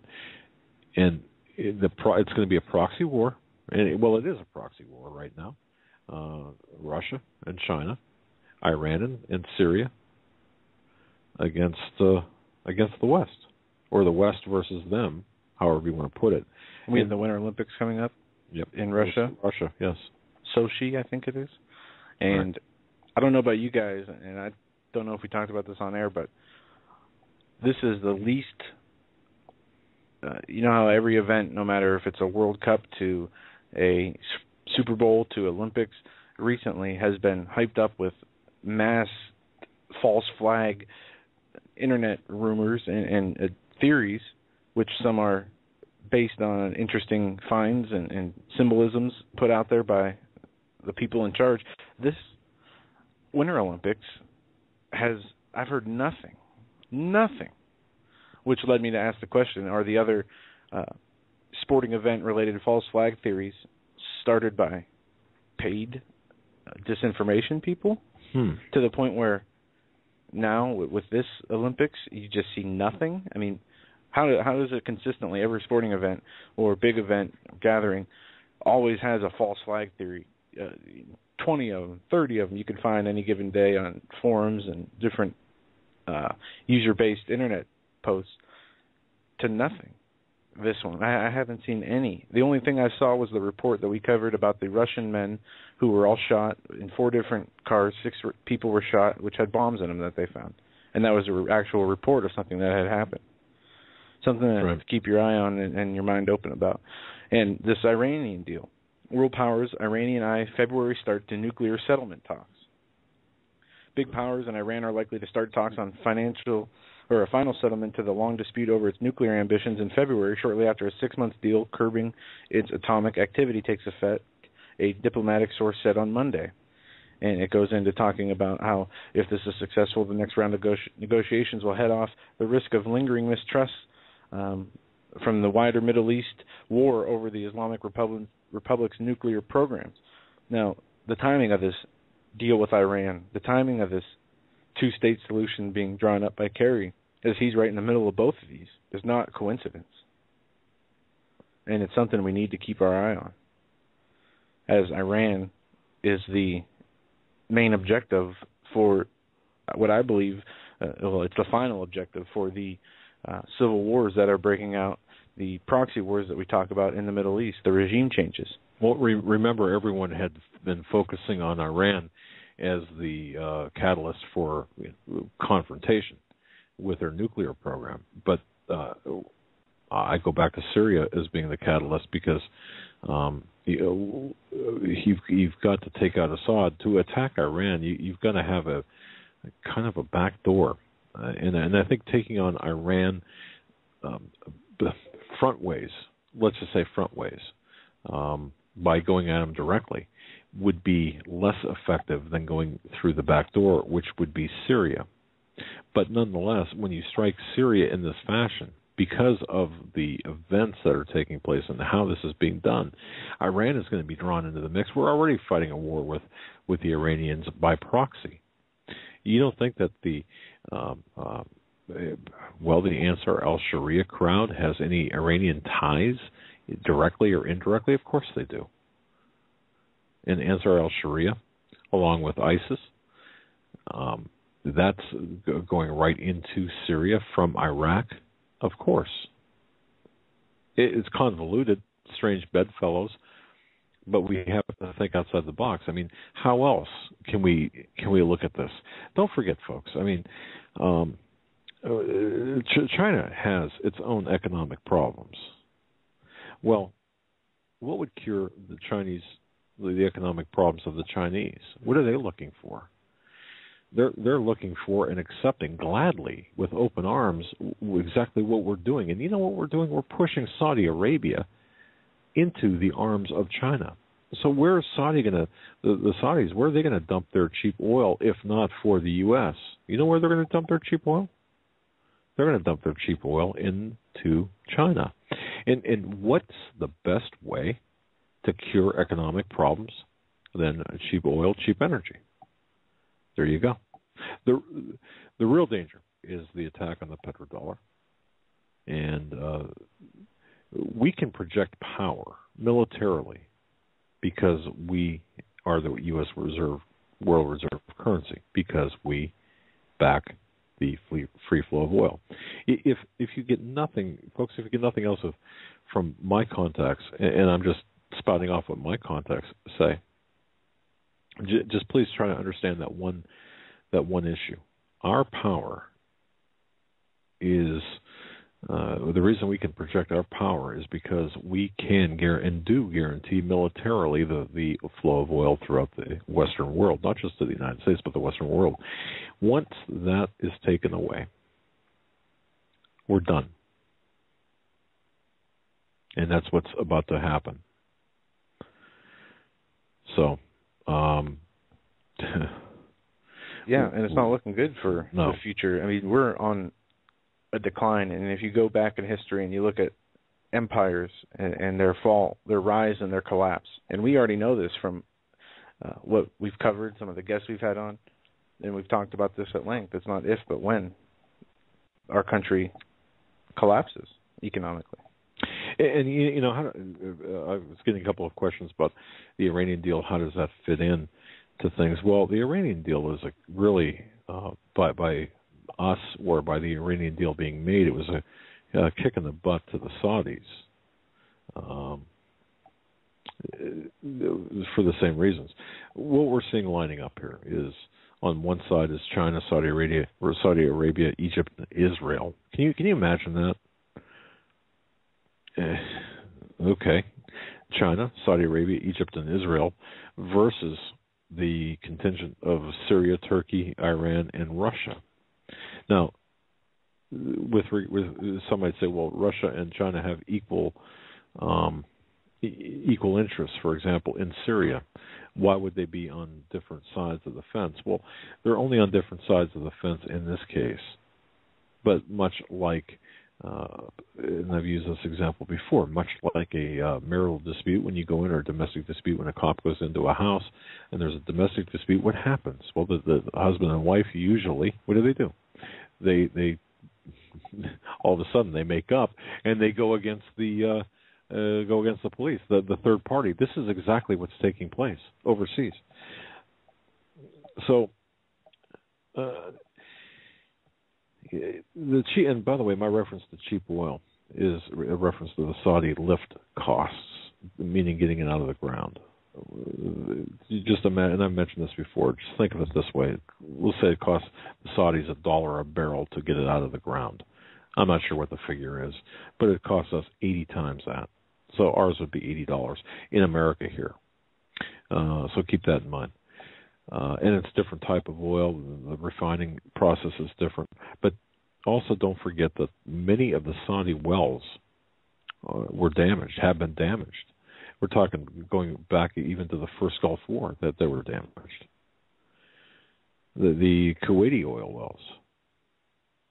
So, in Saudi Arabia, they saw what we did to Mubarak. What we did to Egypt is not lost on the Saudis.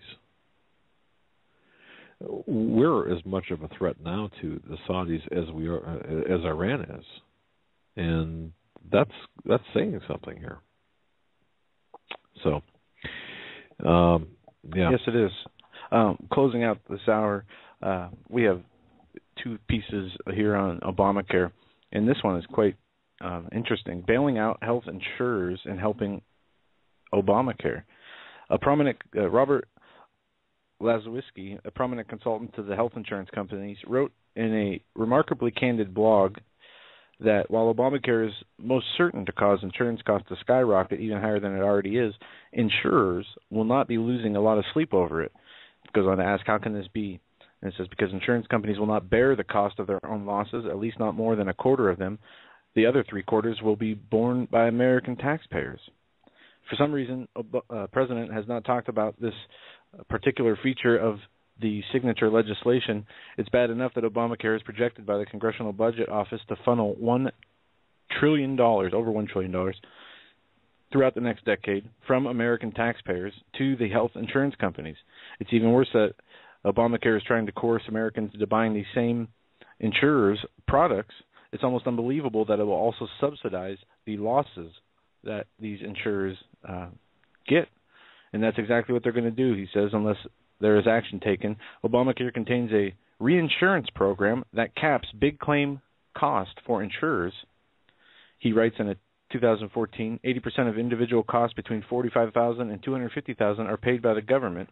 He explains how this 1/4 of the cost and the other 3/4 will be given back in a bailout type scenario to the insurance companies through our tax money via the administration. At the same time this report comes out, a secondary report, that from the Weekly Standard, this from Newsmax. Youth enrollment needed to keep Obamacare afloat is lagging. And when I read this, I thought of a pyramid scheme, and we all know how this works now. They're saying that they need young Americans as their target audience for Obamacare. They need 18 to 34-year-olds to be signing up for Obamacare to cover the cost of the older people in the country. And they say that they are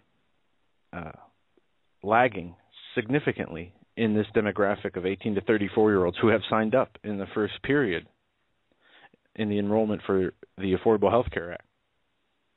Now, if the young people don't sign up, they say that, well, you're not going to be able to continue with Obamacare. But when you think about what I just read from the Weekly Standard, how the insurance companies will not really suffer a loss because our tax money, and it's crazy to think about this, you're forcing an American to buy a product from the government or from somewhere else, from an insurance company. And those who don't are going to have to pay a penalty. And regardless of all that, however much you pay for your premium or your penalty, your tax dollars are then going to be used to bail out the same insurance companies if they suffer a loss. Well, Obamacare, the Affordable Care Act, was not designed to help healthy people with average incomes get health care. It was never designed to do that. It really, if you're looking at this in the most generous way, it was designed to force people to pay more for coverage in order to subsidize insurance for people with incomes near the poverty line, and those with chronic or otherwise costly medical conditions. So, even in the best of days, that's what it was designed to do. The Affordable Care Act supporters and enforcers don't want you to know what I just said, obviously. So, and this is not about a website either. You know, people often point to the website. Well, look, that website was designed to fail. So more information could be collected on Americans like you and me before they even got to see what the premiums would be. That was designed to fail for that, and also to usher in a single-payer system, as well as to create a pathway into even more digital rape and management of figures. And I just sent you a link, and this might be something we have to go over about there's a law that a listener brought to my attention last week, and now stories on YouTube and before it's news, and so I think somebody just posted in the chat room. But it's 42 U.S.C. 18115, freedom to not participate in federal health insurance programs.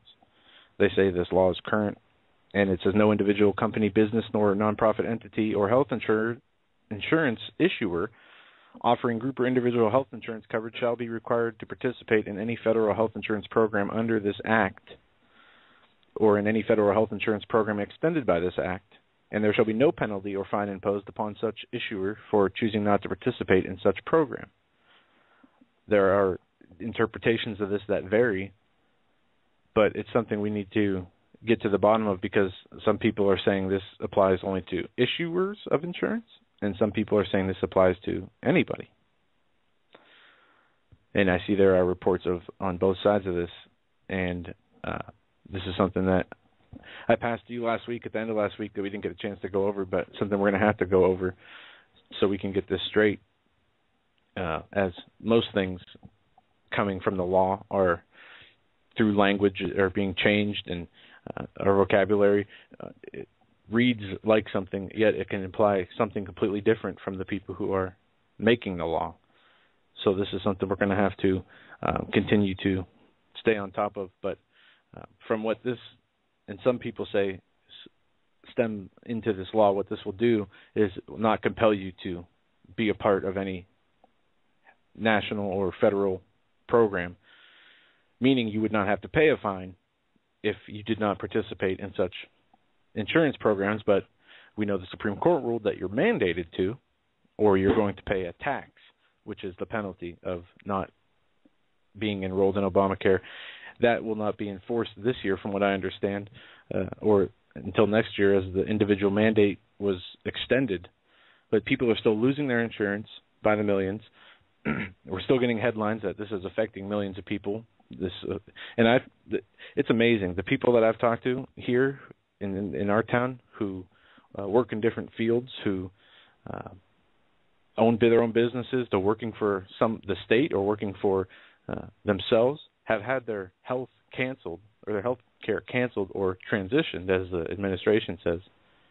It's staggering. I've talked to 9 out of 10 people have had their health care dropped, I would say.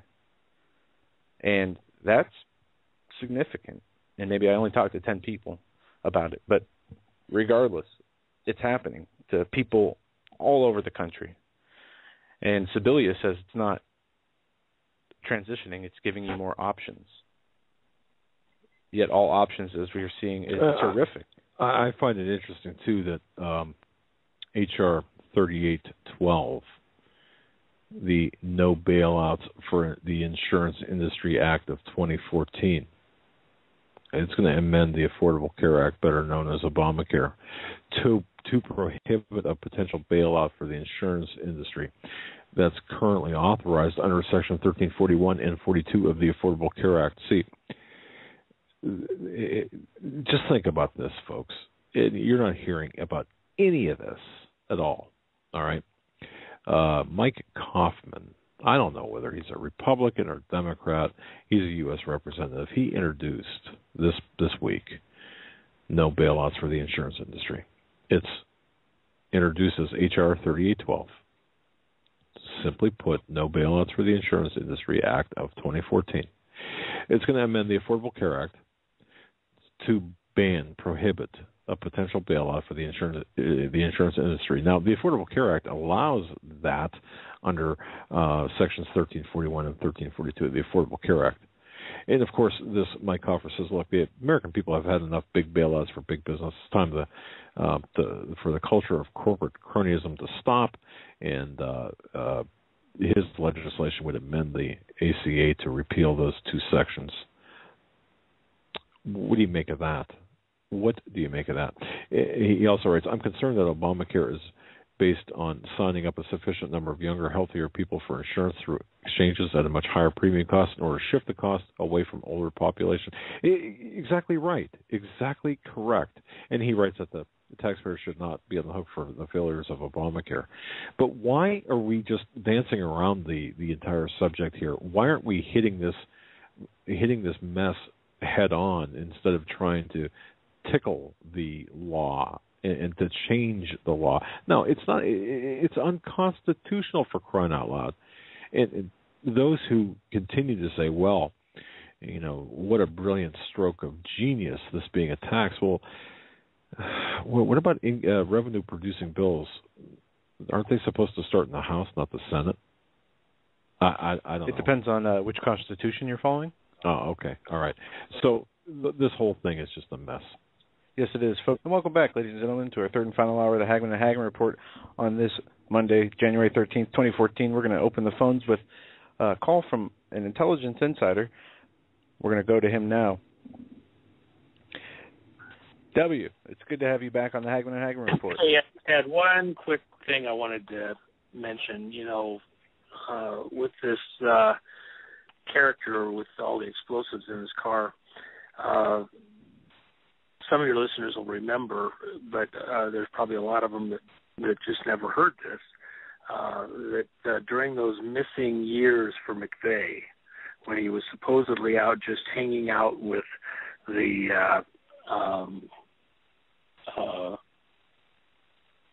some of these oddball crowd that he was with, there was a producer out of California that was at a military base up in South Dakota doing, or I take it back, I think it was North Dakota, doing some prep work for a movie where the military is going to cooperate by providing some assistance with equipment and personnel.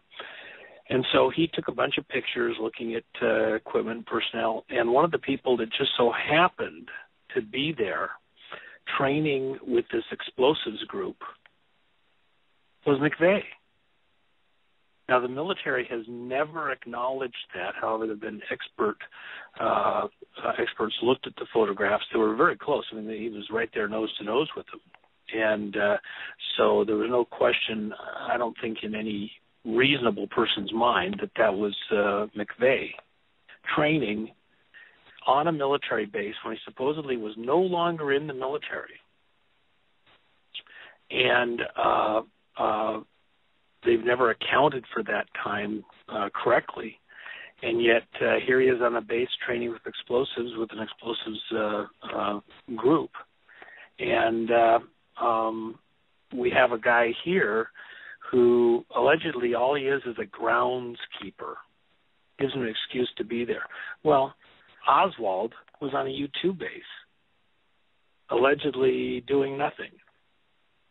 This is a repeating pattern, and of course, as I've mentioned before to your dad, the case of Richard Case Nagel, who supposedly was a psychiatric case and was over the top going nuts, yet when he went into the bank and shot a couple bullets into the roof and then came out and waited for the local sheriff to come arrest him and the FBI to show up when they went into his car, he had his trunk open. There was all of his notebooks with all of his travels, all of his decoding equipment, his photography equipment, everything. He was an active agent. He was providing a cover, making a cover for himself, looking like he was just a guy with some mental problems at the hospital, but he was working on an intelligence operation and realized that he was going to be used as a patsy, potentially. And so here we have, this is a pattern. This isn't just one event. This is a repeating pattern. And this individual certainly fits that kind of a scenario. And then, of course, $100 million bail. Well, if the guy's legit, that's a pretty, we want to keep him in jail. But when was the last time we heard of anybody getting $100 million bail? Anybody. Name the case. It's kind of, I have serious concerns that and here's the other thing. A lot of your listeners will be the first ones, we're all the nuts and kooks out here.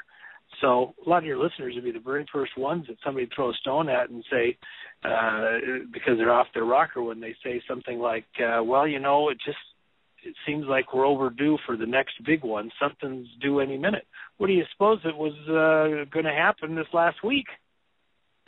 Because what's coming up? Well, you got State of the Union coming up, and you got more activities going on in the Mideast. This is a game where we constantly are being swung back and forth, and you just start paying attention to what's going on in North Korea, and next thing you know, something happens in the Mideast. You get your attention on the Mideast, and something happens in Washington, and it's over the top. Something happens in Washington over the top. Oh, something happens in Hollywood. We're being played. And it stretches our emotions and our attention. And, you know, you may have just dodged a silver bullet with an officer doing his job, just like you had a guard doing his job at Daesh when materials were being moved around without proper authorizations. We are fortunate that we do have a lot of Americans paying attention in their jobs, trying, but then the public has to weigh in and scream bloody murder. What is up? I almost used a couple of expletives, but I'm just telling you, this is the kind of a situation where you really have to hone in and say, no, I'm not walking away till I find out what was really going on. Is this guy getting recording voices in his ears? Is he hearing voices in his head too? Wonder who's doing that talking, like our guy up there that went on the Navy base. Good point. So if you had to guess, I mean, with this man with all these explosives, I mean, what do you think? I mean, what's your gut telling you? You know, I don't want to, you know, speculate on stuff that I don't know about. I just know that there's a pattern that we've seen before that this would certainly fit within that pattern. And I think that we can't allow ourselves the luxury of believing whatever is thrown out into the public, you know, easily dismiss it. I will say this. If you go back to Nagel, he felt that he would get the public's attention and good guys' attention inside the FBI, and he didn't. He ended up going to jail as a bank robber. You know, he he didn't try to rob the bank. He put 2 bullets in a wood beam the opposite direction from where the tellers were, and then walked out to his car and sat down on the curb with the trunk open so he could be arrested so that he could go into essentially protective custody.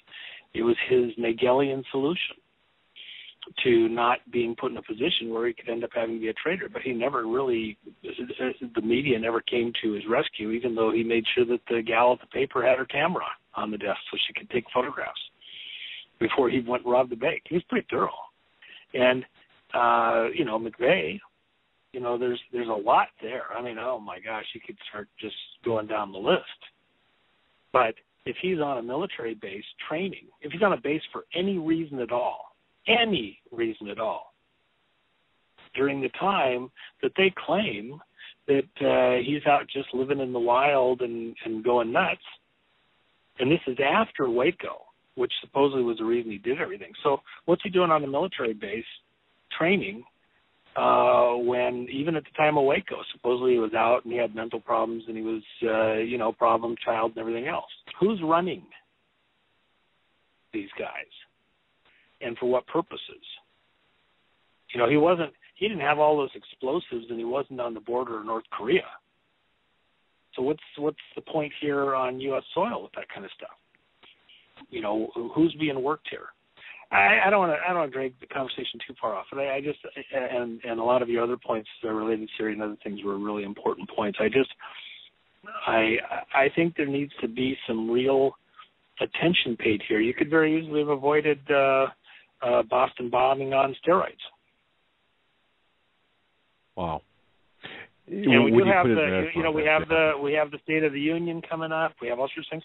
You know what? We're waiting for the next, you know, thing so that they can, announce some new greatest next plan because of events like such and so, whatever happened.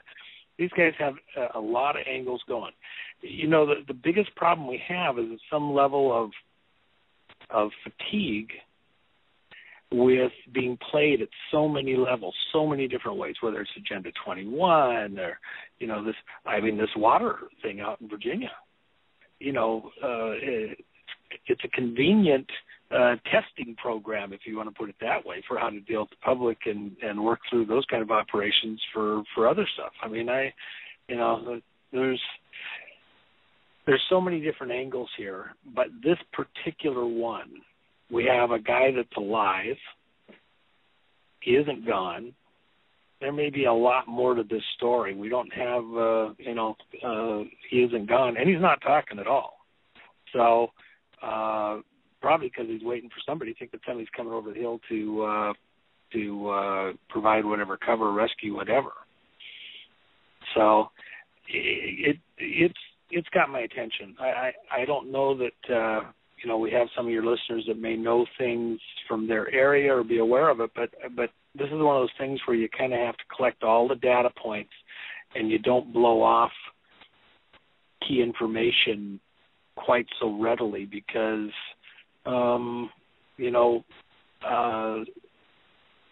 it may not be as kooky as they think, and again, we're seeing all these data points. If you didn't have the benefit of Nagel, if you didn't have the benefit of the Navy Yard shooter and other people coming forward talking about the direct-to-brain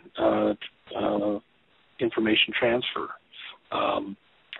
and skull audios and things like that, maybe we could blow some of this stuff off. But there's a pattern of more than using the American public as guinea pigs, but trying to manipulate and maneuver us for somebody's designs for something ahead that they've got in mind. I mean, isn't it in the best interest of the American people? That's the key thing. Our own assets are being turned against us, used against us to manage us. This is a country for us. They work for us. We don't work for them. But, the price of not having transparency and of forcing these things to happen in the open, these management decisions, government, the secrecy, allows them to get away with a tremendous amount that is putting us at risk. And this continued, secrecy at every level. We're not getting transparency about what's going on inside the White House and who's visiting and what their agendas are and what the, give and take is. So you're going to get mischief, and we've got it. In spades. And you have to pick your battles, which ones can you do. But here you've got a live player. You've got all the materials. What are we going to hear about where he collected it for, what the target was, et cetera, I think we should be paying attention. And if something is said and, he was going to go blow up his old grade school or, he's going to use it to blow up the graveyard somewhere or something like that, let's check it and see that actually fits. I think there's something more here. I just, that's why I mentioned that. And I think that if you look at the mainstream media, it's a blurb and they're gone. They're on to the next story because it doesn't happen. I think it's a bigger story than that. Just a quick question. You mentioned the West Virginia water situation. Have you heard any reports about the Center for Disease Control, the CDC, being on scene before this happened? I didn't. I haven't followed it that closely. The only thing I can say in that part of the world,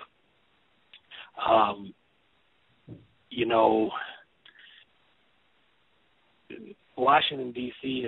is got a short future as being the seat of government in our country is where it's going. If you have any kind of major unrest in the country, it's not a city that you can really work from long term if you have a real threat. Of course, the understanding has been that that's what Denver's for anyway, and other locations. We have a number of these underground locations, and Virginia's got a number of them also. So, there's this concern that any kind of an event like this is almost, training for something coming shortly. And you can have a legitimate event, but this, the way that it happened and the way that the material got so widespread in the water supply, and not to have anticipated those kinds of eventualities, we got better people than that most of the time in these monitoring positions, and I don't know the facts. I mean, I can draw out maybe it was just totally, lack of oversight or foresight or whatever. But in this day and age, if you're not triple guessing anything that happens, then you're probably, just waiting to be roadkill. So I take everything with a grain of salt at this point in time. So I don't want to dominate. We've talked enough, but I just wanted to mention that, and hopefully your listeners, maybe there's some folks out there that have a greater insight, and including family members. There's something else going on here. I just got a funny feeling, that we're going to find out. See, here's the other thing. From our community, and from our community, I say, people with a patriotic bent, a mindset that they're focused on wanting to be, watch out for their neighbors, watch out for their country. What do you suppose we're going to get played? This guy is the groundskeeper, and everybody trusted him, and he was anti-something, in the government, anti this president, anti something that happened that he thought, the government was going awry, and it was going to be turned and twisted because he was working on a base against our vets, against other citizens who think that, we've reached a point where the citizens have to, regain control somehow. And so they're going to turn him around and play him as being this patriotic kook. If he had the job on the base, and if he has the clearances and all that, I don't know how you can spin it any way else. And so then you turn right around, fall right into that DHS category of, watch out for returning vets. They're potential terrorists. We're being played, and any of these events are, to me, are suspicious in that they're being used to try to vilify any kind of action or response or high attention level on the part of the citizens when they see stuff that's not right. But you can't get a fair shake in the courts at this point in time. By the judges. The last place that we have is the jury system. But these kinds of cases rarely get there, and the jury never hears the real evidence, and so much is covered up. And again, I go right back to McVeigh. The man was put to death, and after that, we find that here he is on a military base when allegedly he's out there on the Kooks and Nuts farms, and it's never been dealt with, never been accounted for, never came up in the trial, never was allowed. There's a lot of stuff that wasn't allowed in the trial. Anybody that's out there knows that there's real problems on that whole Oklahoma City case from top to bottom. So you come back to an incident like this. How are the two related? You got a guy who's allegedly just a groundskeeper. That is the way it is done. You have a legitimate job. They're allowed to have access and be around, but you've actually got them on something else. And it doesn't have to be the government doing it. You have bad guys that find themselves in positions of control and authority that are maneuvered in there. It doesn't have to be the government that's doing it, but you got a crowd in there somewhere that's embedded that is a problem. Say it ain't so. And it goes all the way up. And even when we look at it, we say we're a captured operation. Well, how did this guy get into the presidency, and who did he bring with him? Who paid to see to it that he was protected all the way to the top. And if you think it can't happen, all the different stories, what was going on there in McNairy County, out in Tennessee, what has gone on over and over in government since the beginning of time. Watch The Departed with Jack Nicholson, and he's paying off kids to go through the academy all the way up through the ranks. That's the way it's done in the intelligence community. You take a guy in and you promote him up. Shoot, Noriega, we were paying him when he was 14 years old. His informant, he went right on up through the ranks all the way until he became president. That blew my mind hearing that. Yeah, and he had problems, and that's why they want him, because he's manipulable, he's maneuverable. You don't want a guy that's perfect as a saint, because then you can't control him. You need somebody that has problems that then you can manage that, and they always have to worry that if they ever screw up or they won't play the game or they won't continue, then the bad stuff comes out. And so you've got them on a leash. You got control of them. And so this guy here, with all of what was there, could he have killed hundreds? Yeah. And I go back even to, you saw the article with the guy with the police agency in Florida with their new off-road vehicle, for going after the bad guys, it's mine-proof and everything else. We're going to drive through a minefield with it. Well, okay, so what justifies it? Incidents like this guy would have probably been able to pull off. We need these heavy militarized vehicles because of the severity of the, things that these guys have anymore. We're getting a police state that is no longer a police state, is a militarized state. It's becoming a problem. And you wake up one day and all of a sudden you realize, unfortunately, even the guys on the inside, anybody that disagreed is out. So the only guys that are in there are the ones that agree. You can't get it. You can't reverse it. Not easily, anyway. So yeah, I don't. You got lots of other callers. I wanted to, slow down and have that thought about a little bit more. I think there's a big deal there. I think a lot of people really need to be on that story much more so. I understand there's lots of stories. That one, if you're going to go back and find where the problem children are, it's that kind of a guy that there's the potential to get further along in it. All right. Well, we appreciate your time, and thank you for calling in, and your insights always. God bless, man. Take care. Appreciate it. All right, brother. All right. Wow. Bye. If folks, let's keep. Wow. Comparing it to. Oklahoma City. Yeah. I'm busy processing what he just said in all aspects of that. It looks like we're going to have to do some more digging as far as research is concerned. And we're going to keep going right here. We've got 30 minutes left. We're going to go to 317 now. And 661-244-9839 is the number if you want to call in. 317. You're live on the Hagmann and Hagmann Report. What's on your mind tonight? Hi, this is Linda, from Indianapolis. And it was an excellent program. Hi. Last night, I really enjoyed that last night.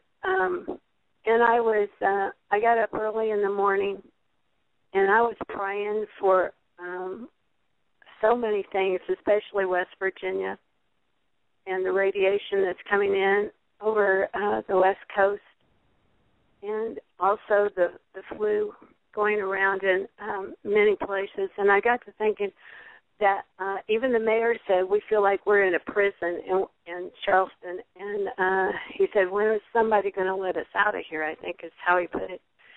And I thought, so I started praying, and I just started going all around the world, and I'm thinking, why can't people see this? Where's the church?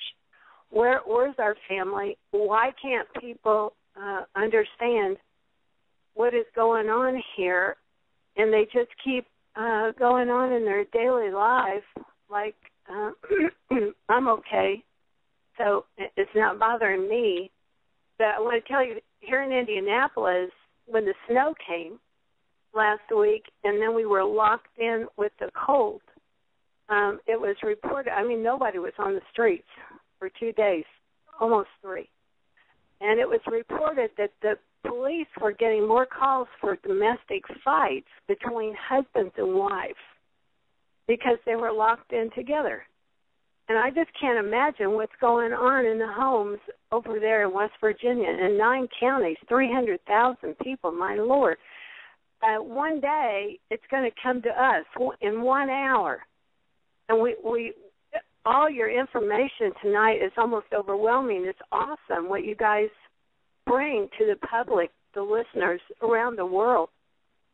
But someday, Damascus is going to hit here. We are going to be Damascus. Someday the economy's going to. Someday the economy's going to come crashing in. My point is, the only hope is Jesus Christ. That's for absolute sure. You're not going to make it, and we were born for such a time as this. And the Lord showed me that that's why we're here. You guys are doing what you're called to do. And I got to thinking about that last night, and I thought, do you understand? I was talking to myself, the power of prayer. And this radiation thing and the water poisoning is getting it. What's happening, if you guys notice, is they're squeezing America in from all sides. And pretty soon it's going to be everybody. Everybody's going to be affected by something, one way or another. And also, the bad thing is the communications are going to be cut off, and there will be no Hagmann and Hagmann or computers or telephones or anything like that. And we will have our own broadcast. And if we're not standing in that secret place under the shadow of the Almighty, we won't have a voice. And some of us, I don't even know, maybe in West Virginia, their hearts are failing them for fear for what's coming onto their area tonight and over the weekend. They can't bathe. They can't even wash their hands. I mean, you don't think about that when everything's going okay. But that's right. Psalm 91, if people aren't, if they aren't, here, let me read this. Can I read this out of the Bible? Sure. Go ahead. Sure. Isaiah 6. In the year of King Uzziah's death, I saw the Lord sitting on the throne, high and lifted up, and his train filled the temple. Seraphim stood above him, each having 6 wings. With 2 he covered his face, 2 he covered his feet, and 2 he flew. And one called out to another, saying, Holy, holy, holy is the Lord of hosts. The whole earth is full of his glory. And the foundations of the thresholds trembled at the voice of him who called out, while the temple was filling with smoke. Then I said, Woe is me, for I am ruined, because I am a man of unclean lips, and I live among a people of unclean lips. For my eyes have seen the King of the Lord of hosts. Then one of the seraphim flew to me with a burning coal in his hand, which he had taken from the altar with tongs, and he touched my mouth with it and said, Behold, this has touched your lips, and your iniquity is taken away, and your sin is forgiven. Then I heard the voice of the Lord saying, Whom shall I send, and who will go for us? Then I said, Here I am, send me. And he told him, Go and tell this people, keep on listening, but do not perceive. Keep on looking, but do not understand. Render the hearts of this people insensitive, their ears dull, and their eyes dim. Otherwise, they might see with their eyes, hear with their ears, and understand with their hearts, and return and be healed. And I said, Lord, how long? And he answered, Until cities are devastated and without inhabitants. Houses are without people, and the land is utterly desolate. I'm begging people who are listening to me tonight to please wake up. Put your computers back on the table. Shut your cell phones off. turn your TVs off. Turn to the Lord Jesus Christ, the God who has made us, and come back to him. This is not a game. This is dead serious.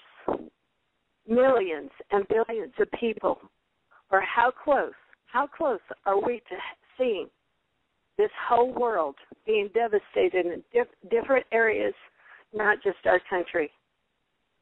Babies, children, grandmothers, elderly, afflicted. What about the nursing homes and the hospitals in the West Virginia counties? I couldn't get there physically. I couldn't take them water, but I could send my prayers. But you have to be in the right relationship with the Lord Jesus Christ to get that accomplished. And Absolutely. one day we're going to be standing before God ourselves. And people who are listening to me tonight, it's not too many days away. And you're still not coming to him in repentance. And totally, repentance is turning around and going the other direction. I think America has been going in the wrong direction for long enough. And my God, if you cannot hear, we've gone 2.5 hours of so much information that you ought to be trembling and on your faces before God Almighty, wondering what are we going to hear tomorrow? What's going to be the next news event? Are those people are they going to be okay with the water deal? What about those people who are sick and in hospitals, in the flu tents? What about the radiation that's being spread over America right now? People, we do not know how many days we have left. But do you know where you're going when you die? Are you ready to meet the Lord? Yeah, and that's something we need to keep on our mind at all times. And until we do that, and caller, I don't mean to interrupt you. I apologize.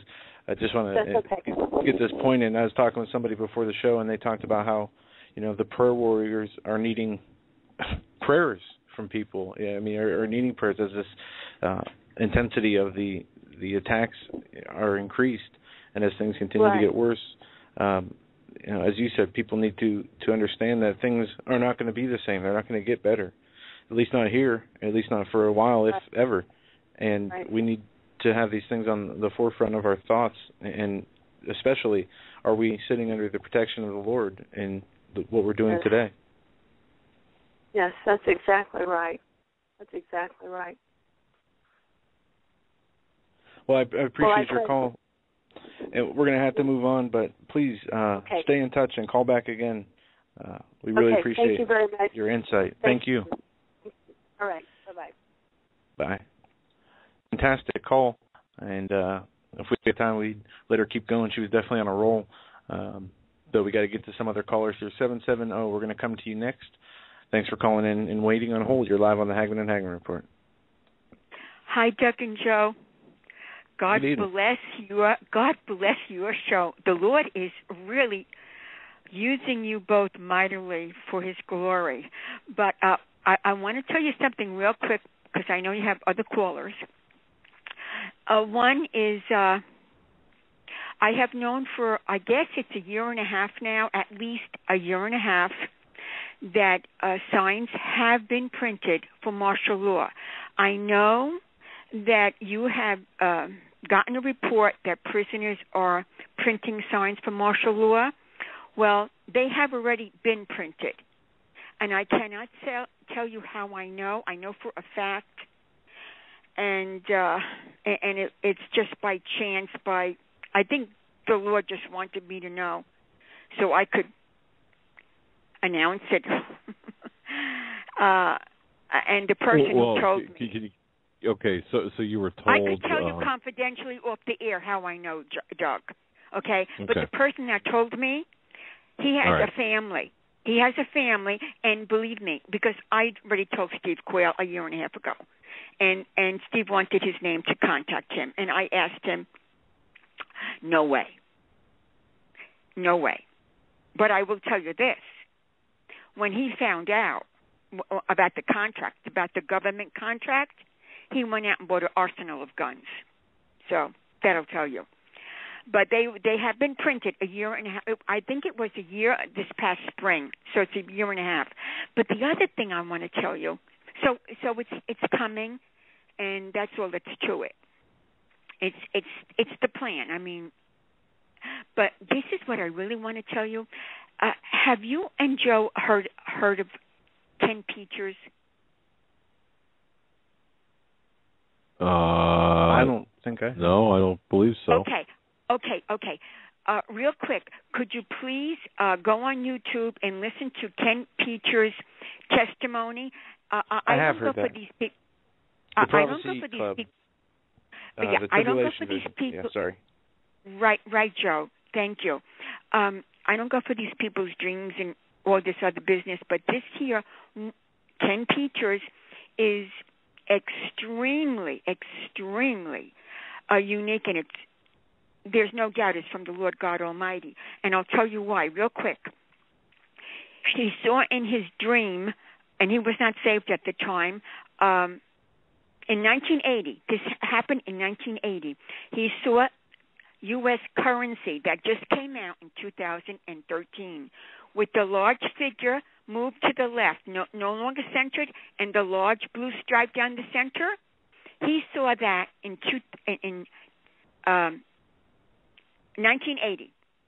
He also saw in his dream Humvees, which were not didn't come out in the military for about 2 years later. And he saw them. The people in the Humvees military were wearing blue hats.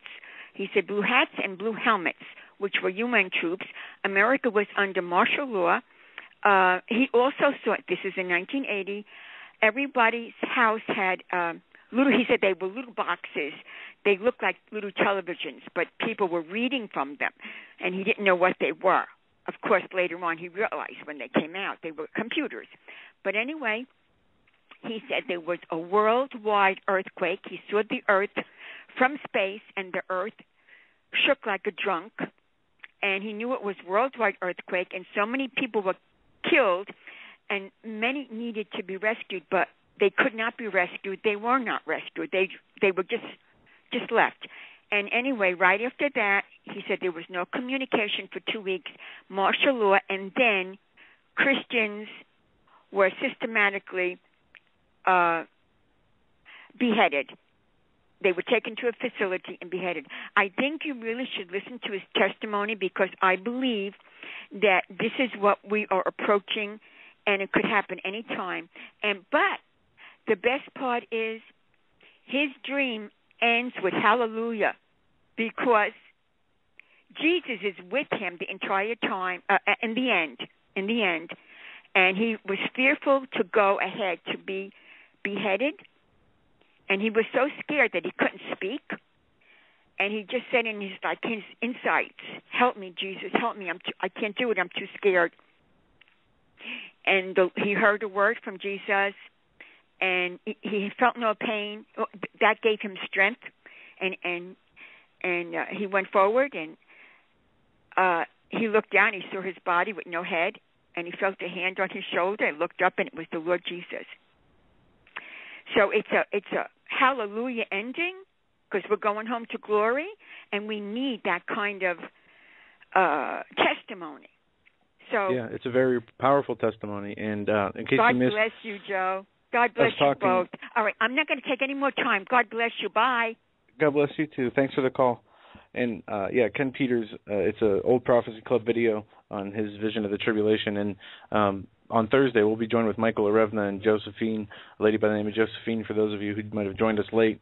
And this lady has a testimony of her own, incredible testimony of her own, that we will be getting into on Thursday, the 16th of this month. So keep your ears open for that show. It's going to be a fantastic show. We're going to move here to area code 407. We're going to come to you now. You're live on the Hagmann and Hagmann Report. Hey, guys. Can you Good hear evening. me? Loud and clear. Yeah, hi. Oh, good. No, listen, I just wanted to thank you guys because, probably 6 months ago, I was someone who would never be listening to your show. I was kind of not in your audience, I was a Christian, but I lived up in New York, and I was an adjunct professor at a university.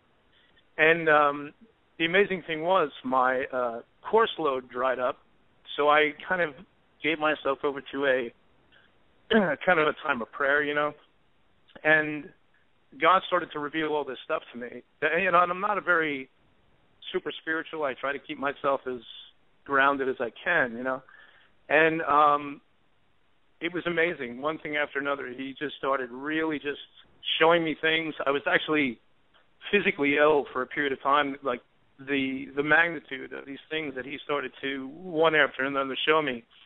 And when I kind of tested it and I put it to the Word and he revealed it in the Scriptures, he, confirmed it. And the amazing thing was when I tried to share it with, fellow believers that I was really close with, and show them, and then I started finding out your radio show on, and stuff like that. Nobody wanted to have anything to do with it. These were even Christians.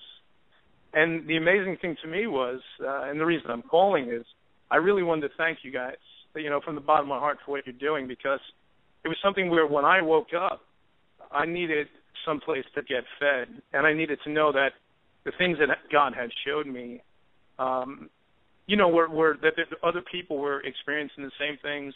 Everything that you guys talk about is exactly what he showed me during a time of 3 weeks of intense prayer. He's actually moved me out of New York. I'm not there any longer. And the one last thing I wanted to tell you, and I know you guys are, but especially your shows with Pastor Langford and, Mr. Quayle have been really awesome. Just incredibly, I think that's the spirit that people need to hear in this day and age. It's just this whole refocusing on Christ and this refocusing on, because there really isn't any natural solution. As much as we want to maybe believe there is, from what God showed me, there isn't. It's really just kind of, rekindling your relationship with God and getting strong in that again.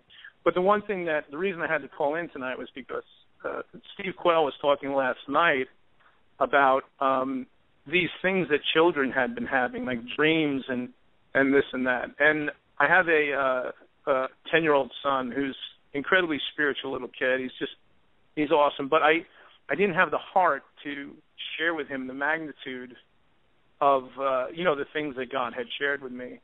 And the amazing thing was I would constantly keep him in my prayers, though, about, like, asking God to reveal things to you and to him and stuff like that. And the whole thing was kind of culminated when he came to me recently and he said, "Dad, I had this awesome dream last night."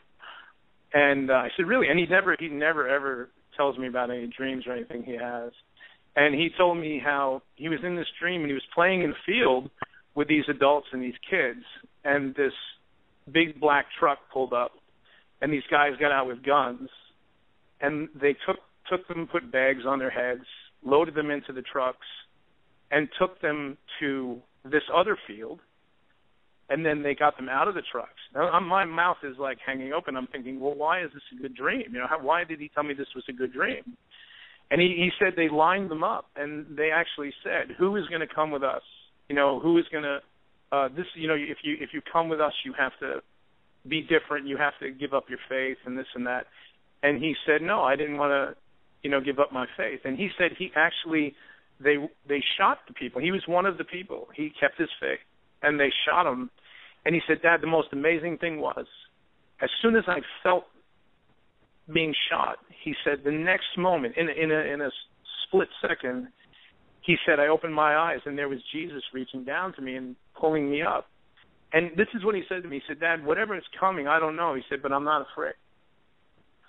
And, that for me as a father who wasn't able to really talk to him on my own, for God to show him that was an incredible thing for me. And I just wanted to encourage you guys, and, there are people waking up, and God is leading them to your show, and it's really been an incredible blessing. So thank you from the bottom of my heart. Well, thank you so much for calling and sharing that. That's an incredible story, wow. An incredible dream. Absolutely. And you got to be proud to have a son who's so faithful, because that is lacking in so many children today. But you know what the good thing was? The thing that was amazing was here as a father, you know, dealing with all these things that were really, really heavy. I mean, you know, when God started on my, and especially the fact that when I, you know, would look online, find articles and proof of what God had showed me, and go and share this with. Now, you know, I'm somewhat of an intellectual guy, and the people I hung around with were somewhat intellectual, and they didn't want to have anything to do with it. And they were Christians. A lot of them were Christians, and they were like, no, listen, you know, this isn't going to be in my lifetime. This isn't going to be. And I said, no, listen, you know. And a lot of them, one of them that was very close to me even said, God wouldn't give me a son if I couldn't watch him grow up and, you know, go to his wedding and this and that. And I really got chilled to my bone. I said, listen, God's plans, you know, they're bigger than us. You know, we have to line up with what is happening. You know what I'm saying? It's not like the world does not revolve around, you know, this whole thing, you know, about our own needs and our own wants and stuff. So, you know, one thing I wanted to just, you know, one of these classes I taught at the university was in media studies. And an amazing thing that you guys should look into is this, I don't know, it's some kind of phenomenon going on now, you know, a psychological phenomenon. And you can trace it all the way from people, you know, from 9/11 on. But anytime there's an event that happens, if you look at the interviews with the people, every one of them said, the first thing they say is, it felt like a movie. I was in a movie. It was just like a movie. You know what I mean? And it's amazing when you study that, because even like I looked at this interview in a news program with these people, they were testing these Black Hawks. I think it was in Miami. They were doing some kind of urban Black Hawk, you know, kind of like simulation or something like that, where they would, you know, rappelling down and firing, you know, blanks, ammunition and stuff like that. And the people just stood there and they said, wow, you know, look, we're in the middle of a movie. And it's amazing how their own, you know, this kind of their own sense of mortality, their own ownership over their life has really been taken from them by this whole kind of, you know, this whole kind of brainwashing really that's been going on, because none of them had this own, they were almost like they were feeling like that they had no say or no part to play in this thing. You know what I mean? It's kind of like they were just caught up in this big movie that was going around them. And it was a really dangerous way, especially spiritually, right? I mean, you would hate to see someone spiritual kind of saying, oh, yeah, look, I'm just in this big movie, and watch, you know, this horrible events kind of take place. You know what I mean? Well, listen, I'm not going to talk you guys' ears off. I just wanted to thank you for what you're doing and be blessed, you know. Great call. Thank you so very much. Wow. Yeah, it is a very uplifting and positive call. Wow. And we really appreciate it. All right. Thank you, brother. Real quick here before we close out the program, I came across this article from December 16th of last year about the Syrian situation, and I must have missed this when it came out. It says the Syria 33-month conflict has ravaged the country. The UN estimates that nearly 3/4 of the country's 22 million population will need humanitarian aid in 2014. And that should give everybody an idea of how bad the situation really is. 22 million people populate Syria, and they say 3/4 of it will need aid in 2014 due to the civil war that's been going on for over 33 months. Those are staggering numbers.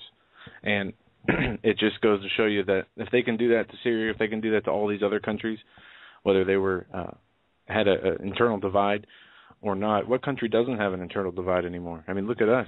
How divided is this country? Well, but with Syria, once again, the long-standing multi-ethnic and religiously tolerant secular state within, or with a Alawite majority, an Alawite Muslim president, Bashar al-Assad. Now, if you look at this and look at the very I guess you'd say very fragile peace or peaceful coexistence that existed before the involvement of the Americans and the CIA and the globalists. Well, yeah, I mean, we're looking here. The 150 to 175,000 killed so far, nothing. I go back to Gajendra Singh, this retired Indian diplomat, who said, look, you're looking at 20% of 20 million to die. That's 4 million people. 4 million to die if Assad falls. And do you know what? The majority are going to be Christians and Alawites. So you tell me that there's no definitive attack, or Christians aren't in the crosshairs worldwide. They certainly are, and obviously Putin has drawn a very, very deep, hard line in the sand around the survival of Assad's regime in Syria as a stable state. So the mischief that we're putting into Syria, it's not going to end well. And Clinton, Obama, Brzezinski, Rockefeller, all these guys, they're all these people. It's difficult to even comprehend what they're thinking. Very true, and it's sad. And we got to continue to have people in prayer